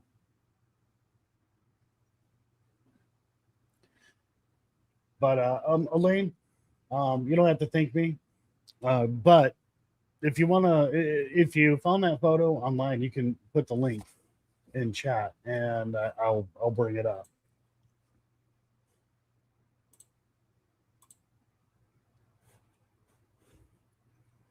Why are there no haunted Action Man figures? Well, let's look at the My Buddy doll that was aimed for boys. My buddy. And then oh my god, they basically took Chucky who resembled my buddy. Mm-hmm. Although Hated there's no stories of a haunted my buddy doll unless I miss something. No, I don't think there are. But here's the thing. Well, at least I do anyways. When it comes to like things that are supposed to be haunted, I'm going to just use dolls as an example, right? Mm-hmm. Just something so innocent, children love it, things like that. It seemed to be a target for, oh, hey, this thing has like some sort of an attachment. It's like evil. And then you got kids terrified of. Yeah, I mean, those toys or dolls, I should say. Let's be serious here. If someone were to tell me this cutesy little thing right here is going to start terrorizing in my sleep, I'm going to laugh my ass off at them. Now, when I was a kid, when I stayed at my aunt's place, she had a My Buddy doll, which I still hate, by the way.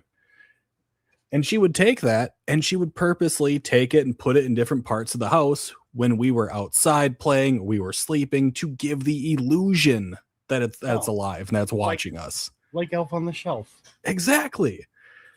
I wouldn't be surprised if that's how a lot of these this thing is haunted stories actually end up happening, is that someone did that to them and they just remember it. They remember it wrong, but they remember it. They're not moving on their own, folks. They're not.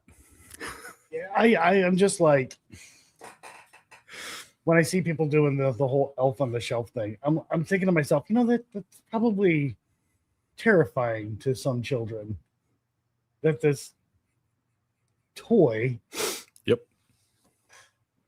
just randomly moves itself. Yeah, I don't know about you, but I wouldn't want to wake up and see something that I knew I left in the living room now, like sitting at the edge of my bed. I wouldn't let that. Nope. My son wanted a Furby. This is when he was little. Wanted a Furby toy. I don't even know why, but like he wanted one so bad. We got him one for Christmas. That boy was fucking terrified of Furby. For good reason. Wanted nothing to do with Furby. We're like, but that's what you wanted. Mm-hmm. Like, that's what you've been, bugging us for. And, and Santa Claus, brought you Furby. Now you're terrified of it. Dude, Furbies are terrifying. They are, because they can record, your speech pattern. They can then send it out as like a notifier, an alarm. They would talk to you at weird times. Does anyone have an X account? I mean, I do, but I don't use it. I do. Let me bring it up. And yeah, like Ouija boards were a toy for people. The plushies are toys. The dolls are toys. Like, we never hear about tractors, right? The metal tractors just activating and start rolling down hallways unless the hallway has a slant, or there's been a shake, or something wild has happened.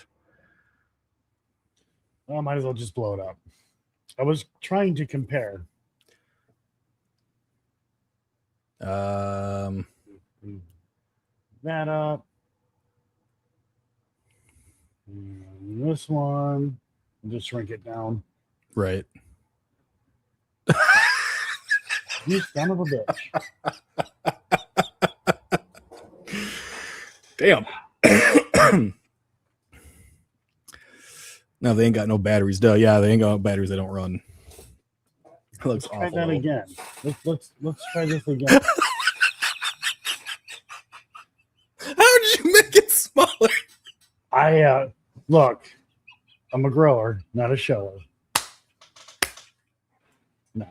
There we go. Oh my fucking god. Yeah, those are very different. The nose is the biggest giveaway that they're completely different. And I also think the floral pattern on the old one is a way bigger floral than the other one too. It looks way more distinct. Yeah. Wish we could get that. It does photo look like the bigger. nose is a lot smaller. Yeah, it is nowhere near as wide. It might be as pointed, like as like elongated, but it's definitely not as wide. Right.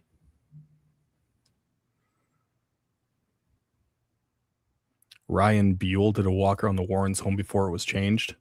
When was that? When we were there, we were told about the changes that were done to the home. Okay, They were not. It was necessary. gotcha. Yeah, completely different doll. So Nesper is insinuating then that this doll, and more than likely that girl, is supposedly Donna, or that it's the original owner of the doll before it went to the antique store that Donna's mother purchased it from or whatever. That is the only thing I can come up with why they would use that photograph. It doesn't make sense otherwise. Right. Now, I'm not saying I'm a smart man, but I think I got that bit figured out pretty well. Right. Yeah. I mean, quite honestly, they could have like said something like, "Oh, this is not a photo of." Yeah, a little Annabelle. disclaimer underneath it, then no one would ever be talking about it right now. Right. Yeah. It doesn't.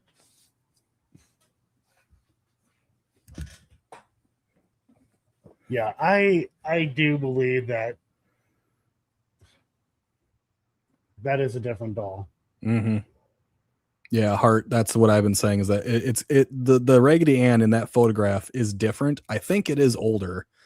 I can't verify that, but it's got things about it that would indicate that it is older, and that the one in the case, owned by Elton Nesper right now, whatever, is a more modernized doll. Somewhere, I would say, mid 70s, early 80s, because the story didn't become big until, as Joe said, 84, and we don't know the exact date that they got their doll. Yeah. Well, it was 1980 when So when they got the theirs when in the book 80. the book The Demonologist came out is when the whole Annabelle thing Okay. blew up, according to the internet, anyways. So then that would kind of match up to when a lot of the big changes were happening, where they went to plastic eyes, larger noses. That would have been around that exact time period. So yeah, definitely different doll. At least that's what everyone else is agreeing with. Why can't I send you the pic on Instagram? Won't let me, damn it. I don't use that either. Don't try to find me on social medias. I don't fucking use them.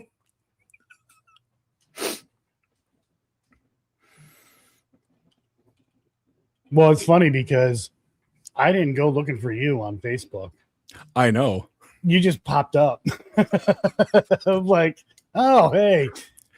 Jeff told me I had to basically add him on there, otherwise I wouldn't be able to talk to him because he doesn't do Discord. So I had him on there, and it's like, look at that. Joe said he wants to be my friend. Sure. And then Mason, like, okay, sure. So 1970s. Yep.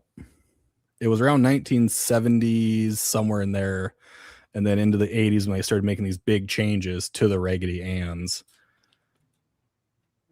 And it was late 70s, early 80s when they changed to this blue and pink pastel rather than the calico dress setup. But I can't determine if that's an actual calico dress setup or not.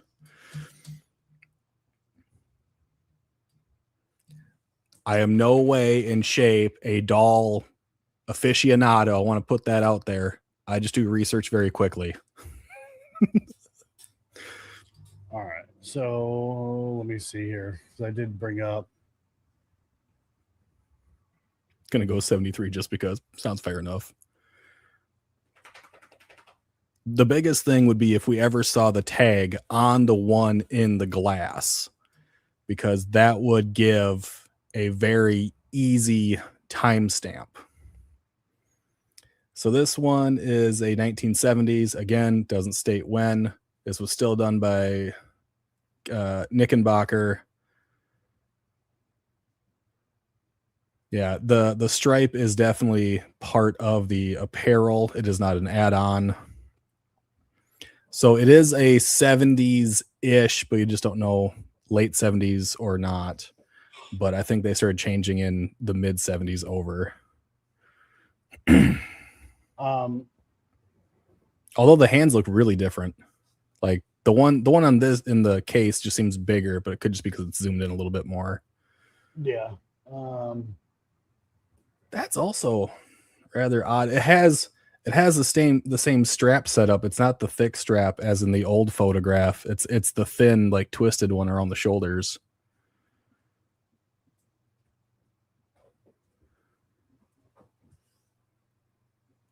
That's also interesting. Hello again, Jimmy, by the way. What the hell? I saw you someplace else.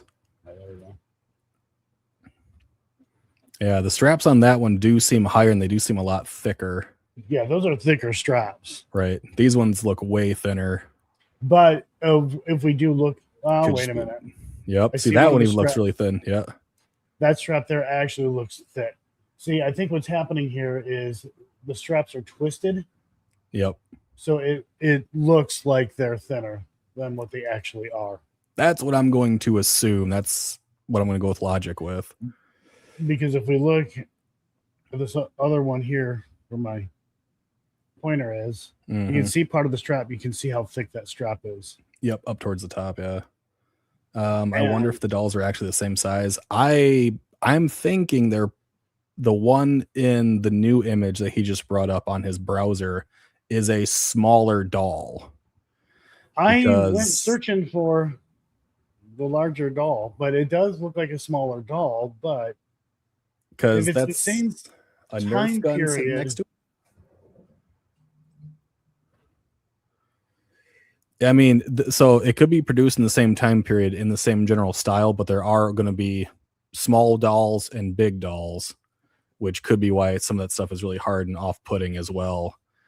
But at least that one in the mid 70s ish, early 80s had the same nose design as the one that Lorraine is holding and the one in the case, but does not have the same design as the supposed older photograph. And I'm only saying supposed because we don't have a date for it, but I would say it's definitely older unless someone took a photograph and just really fucked with it, which I don't think happened. That's a large. That is definitely a large. That is a large. Straps aren't quite as thick, but yeah, they're still there. They're still noticeable at least. Right, but again, they look like they're kind of twisted a little bit. Which is weird that all three of these now have looked like the strap has been slightly twisted. You know what I do know? There ain't no demon in that doll. Exactly. That doll doesn't have enough ability to sit up straight on its own for a long period of time. There ain't nothing going to control it, make it walk. All right. Well, I mean, the whole thing is that why? And I apparently this story's changed a little bit, but I believe that a demon wasn't possessing the doll. That demons don't possess items and stuff like that. They possess people, but believe that the demonic entity could manipulate it to move. So basically, imagine being invisible and taking Debunk Bear. Right. All right. And just pretending like I'm invisible and I'm a demon. I love it. I mean, that's all. Like, basically, what the marionette things, the dolls on the string, think something like that. Right. But I mean, that is a belief system. So if we go with like certain sects in the Amish faith, right? some of their dolls were told never to have a face because then an entity or a deceased loved one could then go into the doll and make it as if it is a new body. So I mean that's all based on belief, which you can't just toss it away. You got to keep the beliefs, but you got to look at them with a a skeptical eye and understand that people are just going to think different things that way. Well, the only question that's left really is, who's the kid? That's been bugging me this whole time. I won't lie to you. Check out Lorraine's link. It said 1963 to 65 for the doll for the kid. Like legit. Wait, did somebody post a link? Yes. Elaine did. There's a picture of a tag on the eBay doll. Okay. I see it. Oh, wait, I can't do that from here. I got to do it from. I'm over here trying to click a link on StreamYard. I'm like, no, I can't do that there. I gotta bring up my own. All right. Holy shit! That's really bright. Holy crap, dude! Holy crap! The price.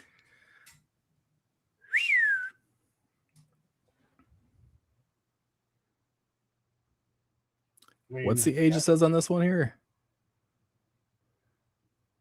Do we have a tag for it? Okay. Year manufactured 1960. Would you go the fuck away? I don't want to sign into anything. So 1960 to 1969. That's one says that one's manufactured, eh? Yeah, that's the year on it. Let me see. Go through these photos. The odd thing is that doesn't really match up with the changes through the timeline. Okay, that's just fucking creepy. Yeah. You think that's the one in the cabinet? Oh God! Now I can believe the way it's sitting, because it's sitting like a person actually would. Yeah, they're trying to make it look have the personification thing going on. Yeah. I mean, they're not claiming it's haunted or anything like that. It's just, extra large Annabelle. There's a tag. Where's the tag at? Oh no, they are saying it's Annabelle. Well, not the Annabelle, but right. Yeah, I'm looking for the photo with the tag.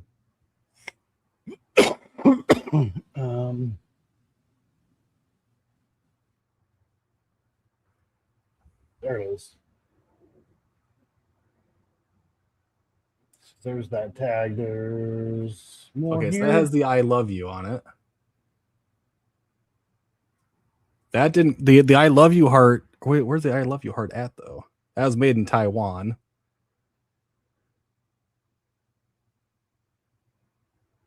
Huh. There it is. Oh, that's cute. I mean, really?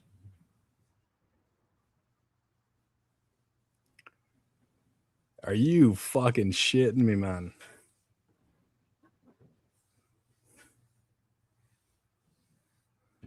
So, yeah, I mean... Hold on here. When did that... I said that thing was in the 70s, right? Was the I love you heart thing? Hold on here. Hold on.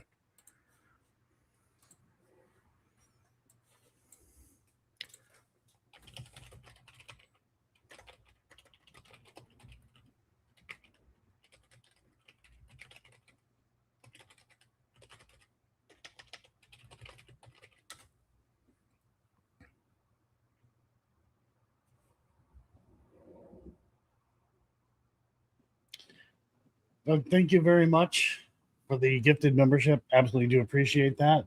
I need to look up here because... and holy crap. Wow. What? Thank Damn. you so much. I do appreciate that. Holy cow. That is awesome. I appreciate that. Sorry, I'm not paying attention to chat. I'm glad I did see it, but again, thank you so much. I greatly appreciate that. definitely going to help for that upcoming trip for in October.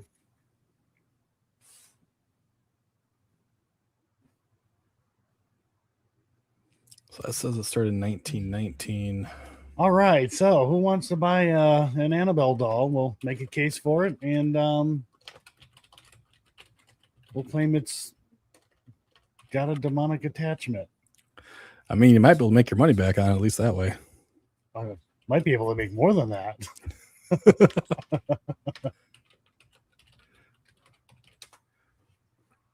me see. The legs are striped under. I'm looking. All right. Yeah, so it was in the late 60s, the 70s is when the stamp started on the actual large one like you got have up there. So that is right. Hidden under the clothes. Of course, it talks about Ed and Lorraine Warren. Why wouldn't it? Yeah. Okay. I mean, on the actual doll kept by the paranormal investigators, Ed and Lorraine Warren, the heart is printed or embroidered right onto the white cloth torso. You cannot see it when she is wearing her classic blue floral dress and white apron, though. But that does not tell me, because they said it was on the arm. Someone said it was on the chest. Great. More digging involved. Fuck. Hey, Carla. I can't tell where that stamp is at on that photo. I would assume that is on an arm or a leg. That is what I would assume. The legs are striped. Are they striped?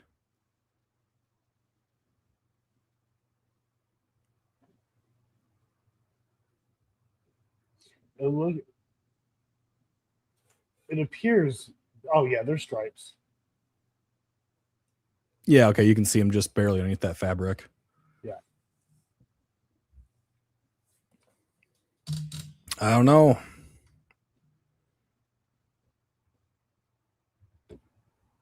Now we have more questions because people can also put down the wrong years as well. And since this person's trying to connect it to Ed and Lorraine Warren as well by bringing that information into it, right. Oh, they could say it's from the 60s because it was in the 70s that I got handed over. They called it an antique before that. It becomes this whole Right. But I mean, when we look at it, the clothes match.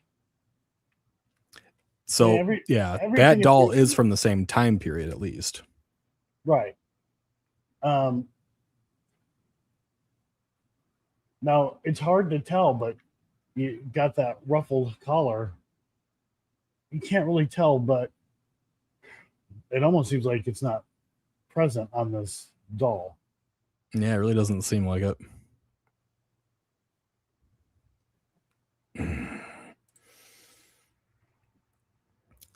By the way, guys, if you did notice, while you're doing this investigative work, where did it end up? The Warrens. As you scroll down, it ended on the Warrens. So everywhere you look, it ends back at these fucking people.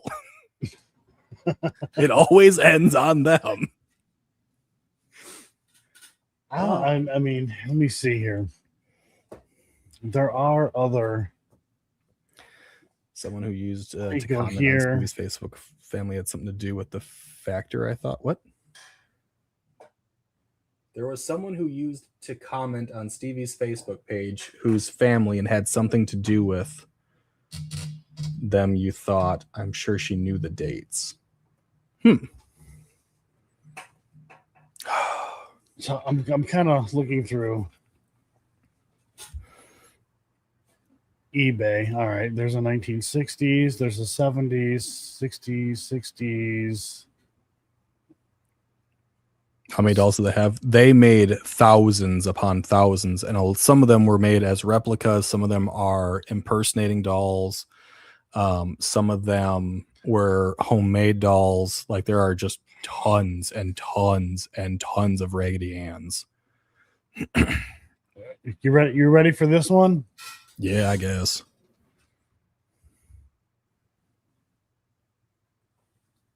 Ouch, that price.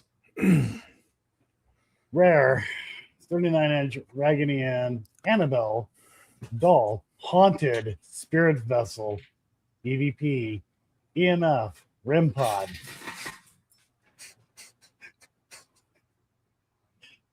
I fucking give up. I give up. Oh my god. Oh God! So personal spirit vessel with 14 months of documented investigation. After much careful consideration, I have decided uh, to offer brief for what rehoming. It has been a part of my special collection for approximately 14 months and is one of the most extremely documented vessels I have investigated.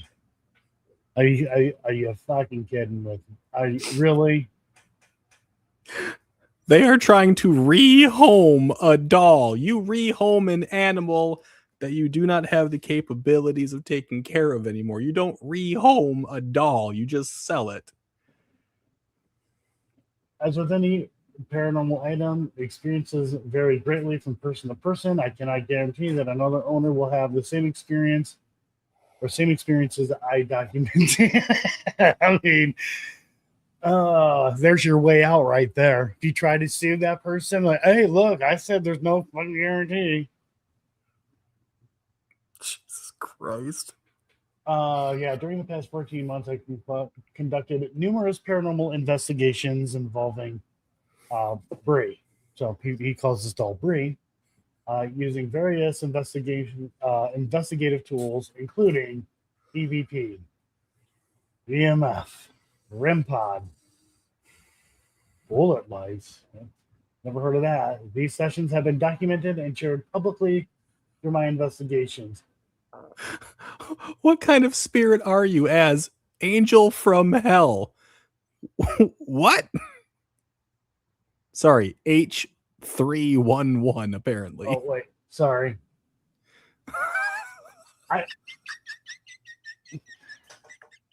We just went down this really weird rabbit hole. During oh my god, like this. But this is what happens when you start trying to debunk and look into things, right?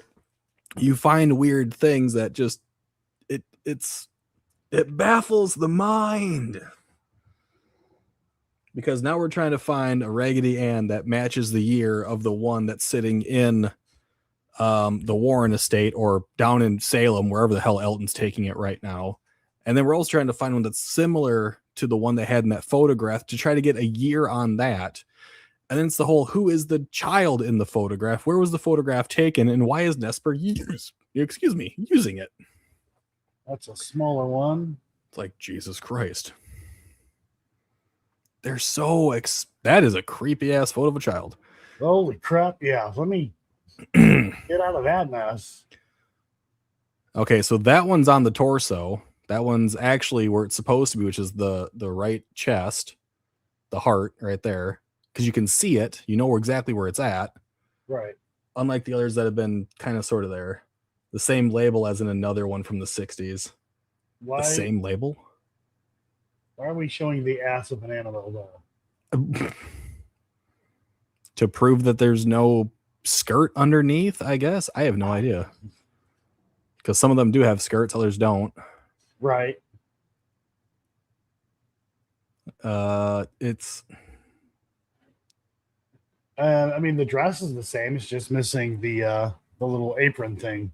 And this one's saying vintage 1960s, extra large. It's not an extra large. It's a small one. Or at least it's not the same version. I mean, it's on a couch. Yeah, I mean, it's not the same version. Or it does look different. It does. The arms are way thinner. The hands are more narrow. They're not as plump. But apparently there's different sizes. You have small, medium, and large. God. I'm going to need a drink after this before I start my actual stream. God damn it, Joe.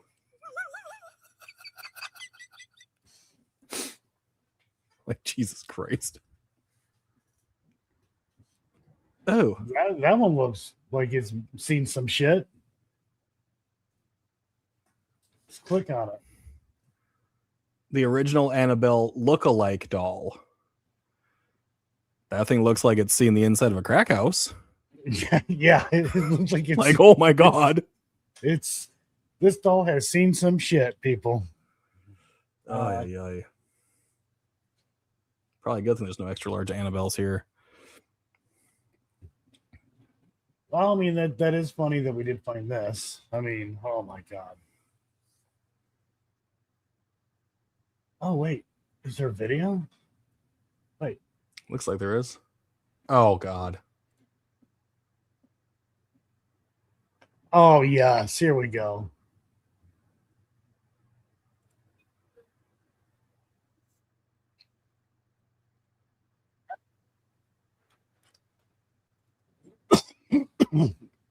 Let me, because I don't have the audio on. Mm-hmm. Let me go ahead. I'm gonna God. stop sharing and then I'm gonna reshare.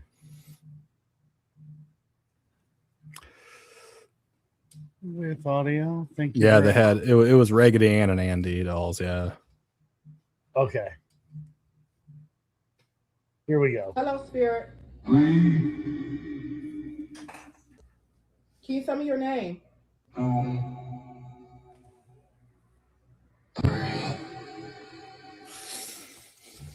Are you a boy or a girl?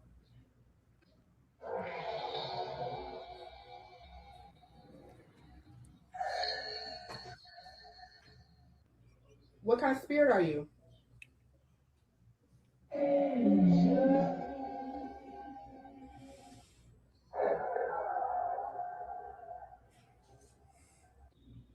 Do you know Annabelle?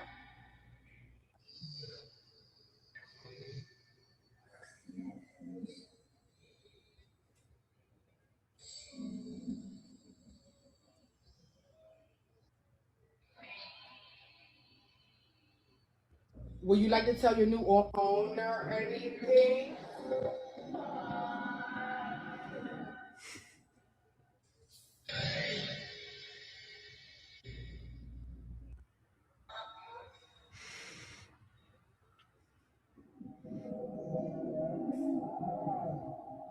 I hear whales, yay.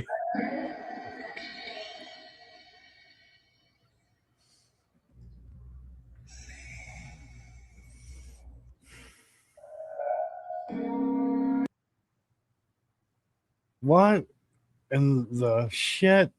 I will be straight up honest with you. All the noises I was hearing literally sounds like it's coming from like an ocean documentary. Yeah, I mean, I can hear what's being said. The problem is, wasn't actually real. Oh, it wasn't. That's why I had my eyes closed. I mean, my God. Like, That one isn't demon enough. Look at that. Look how many other Raggedy bunch Anns of they them. have sitting there. Yeah. yeah. Huh. My God. Elaine's saying there's the 16-inch doll, heart is on the back. There's pictures. Okay, so some of them are on the back, some are on the arm, some are on the chest. Right.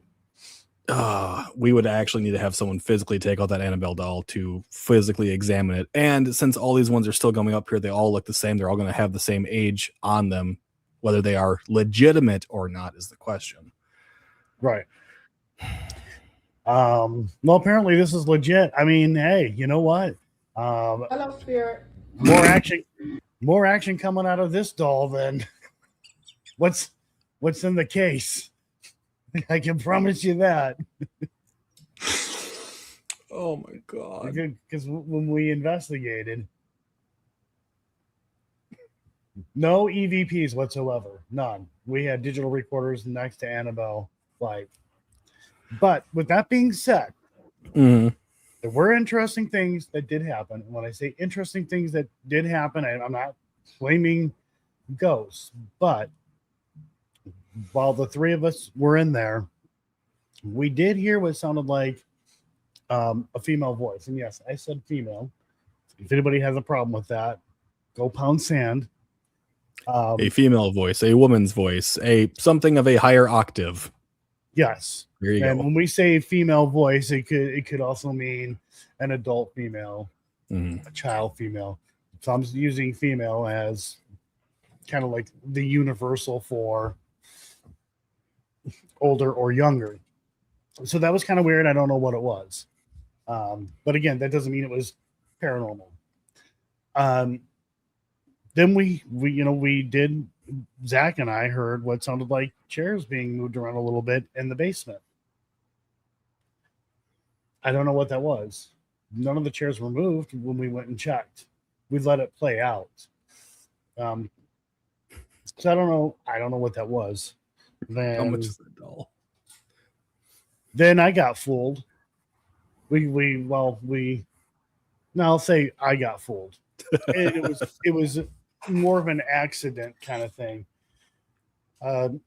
We took the tour and all that stuff. We were getting ready to bring in our stuff. Now, we were under the impression, because apparently we forgot or something, that the caretaker, who was cool, the caretakers were really cool. We thought he had left and he wasn't going to come back until, we could get into the museum. So I was in the house, I'm using the bathroom. I come out and I'm hearing a female voice. I'm like, I couldn't hear what was being said, but I could hear a woman's voice. And I'm like, God, that kind of sounds like Lorraine. So I go outside. Zach said he experienced something while they were outside. And they were asking me where I was. I'm like, I just came out. Were you anywhere else? No, I literally just came out the door.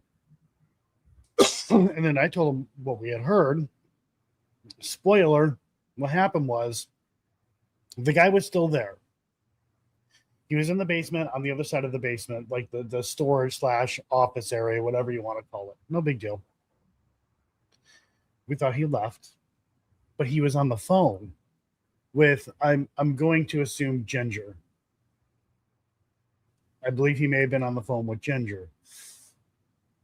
So because we set up cameras and digital recorders and stuff like that, that told us the story, what I actually heard.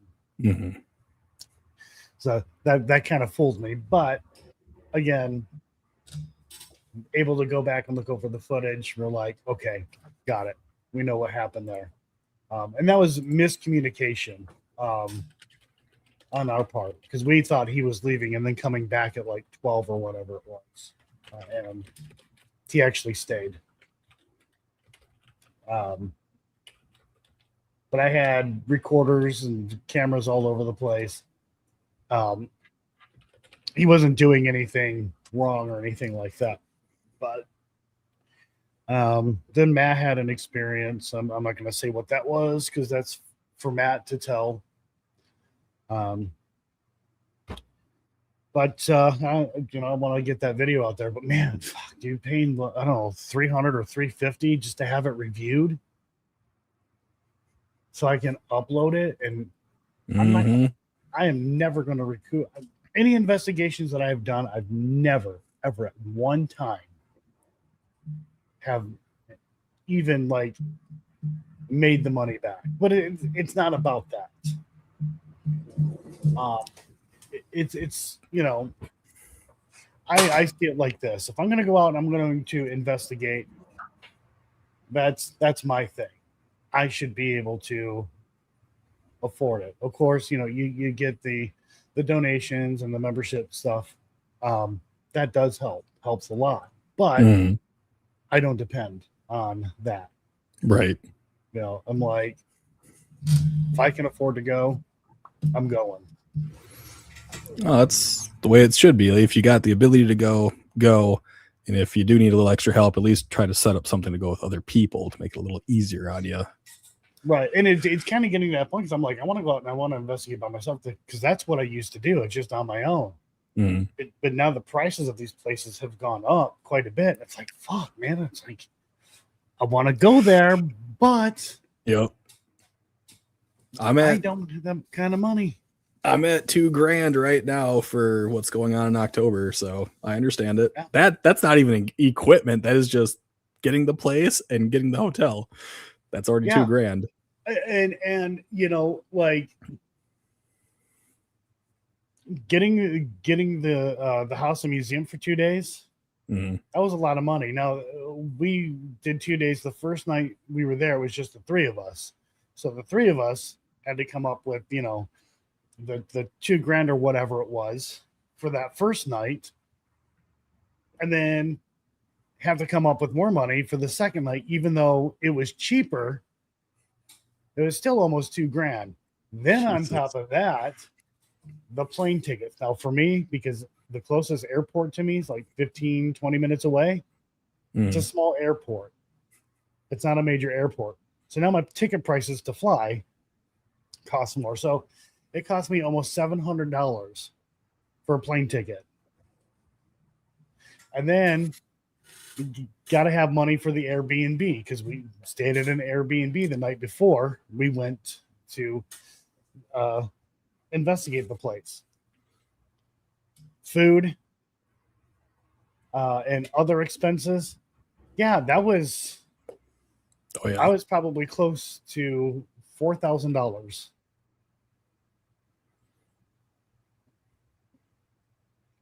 Joe's airport doubles as a NASCAR track. Dude, I think the NASCAR track's bigger than our goddamn airport, to be quite honest. But like it's the way it is. Like if someone actually wants to buy one of these dolls or whatever, right, to try to make money off of it, you're spending a crap ton of money to try to make money, right? If you want to go to one of these locations, you're spending a crap ton of money in the hopes of finding actual evidence to help the theory or to help the field progress, not necessarily to make money off of it. And it's really sad that is, if you want to progress and maybe find the truth, you got to really fork over cash Right. to do any of it. Let me tell you guys how big our airport is. You go into the airport tiny, right? You got two terminals, one to the left, one to the right.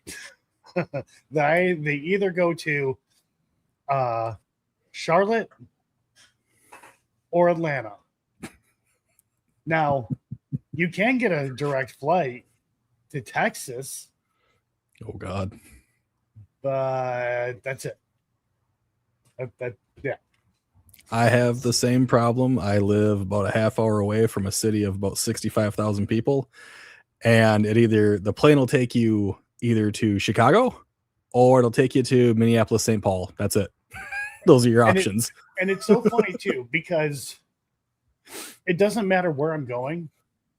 My first flight is always going to go the opposite direction unless I'm actually going south. Now, they do have flights to Florida, like direct flights to Florida, and Charlotte and things like that. But if you're going beyond, like, you know, for me going out to like New York, Mhm. yeah, I'm headed to either Charlotte or even worse, Atlanta. If you ain't been through Atlanta airport, you Nope, are I'm lucky. good. You are lucky. It never fails. Anytime I got to go to Atlanta, I have to take like a 10 or 15-minute walk to get to my gate. I'm like, really? It's like, it can't be that, like, it's never easy and never fails. I always just make it. I think they have it planned that way. Even if you get there super early, like hours ahead of time, it's always just barely making it. So when I flew out to New York, first off, the weather was shit. They had to de-ice the plane, and that particular plane, they had to use two different types of de-icer for the plane. So there was a delay. So I'm like, oh, that's great. I'm gonna miss my flight, my connecting flight. And I did. And I get up there and I'm like, yeah, explain the whole thing. They're like, okay, yeah, your next, got to wait an hour, for your next, no, hour and a half or something like that for your next flight. Whatever. Never easy. I mean, one time I was flying back from Sacramento. We had to leave the plane. One of their fuel pumps was down. And I had to wait like 6 hours. And then the biggest issue was, so I went through American Airline. They didn't have a flight coming back to Tri-Cities or anything like that. So then they booked me a flight on Delta. There you go. Which was cool. Yeah. That was a nice flight. Delta. Holy crap. Like I could go walking in on a plane, I'm like, holy shit. Like the seats are seats. Like comfortable. Had more room. And they had a little TV. On the back of the seats. So I'm like, oh, that's a hell of an upgrade. Sweet. Yeah, but there's always something. Yeah, even Mike's like, yeah, don't go to Atlanta. Right. Joe needs to get a paranormal party bus like I'm doing. I can say that we're not going to have a paranormal party bus, but at least we'll be within the area of where we're trying to actually do the investigation at. Joe's just got to drive like 10 hours, and I've got to drive 10 hours, and other people got to drive like 6 and 8 and 4. I'm like 8 hours. That's not so bad. I think I'm the furthest. It is almost exactly a 10-hour drive, almost damn near one way for me. I want to go to Cedar Point while I'm there, because Toledo's like a half hour from Cedar Point. I'm like, I need to ride roller coasters.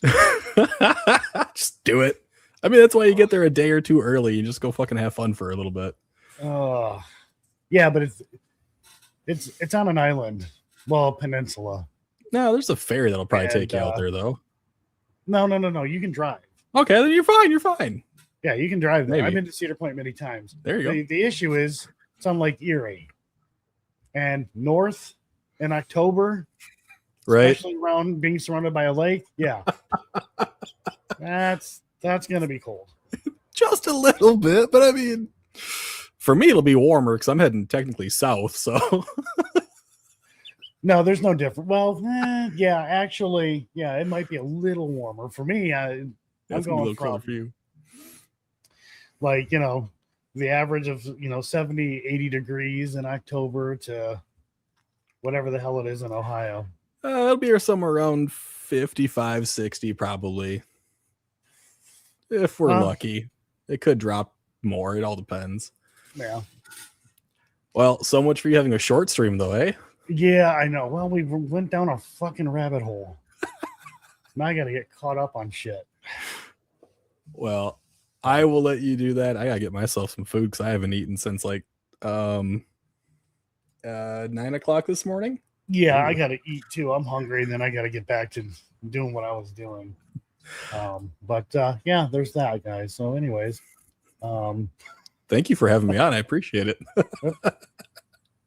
Well, you saved the stream.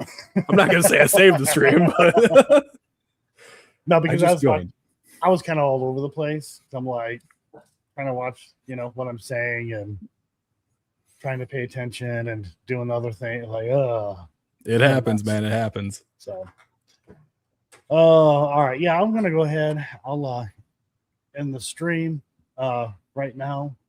And thanks for joining, everyone. Thanks for watching. Member stream is coming soon. I'm just trying to finish up editing, the Harriman Hospital investigation, and then we'll continue with reviewing video, audio, and all that fun stuff from Old South Pittsburgh Hospital. So, all right, that's it. I'm shutting up. Later. All right. Love you all. Ending stream.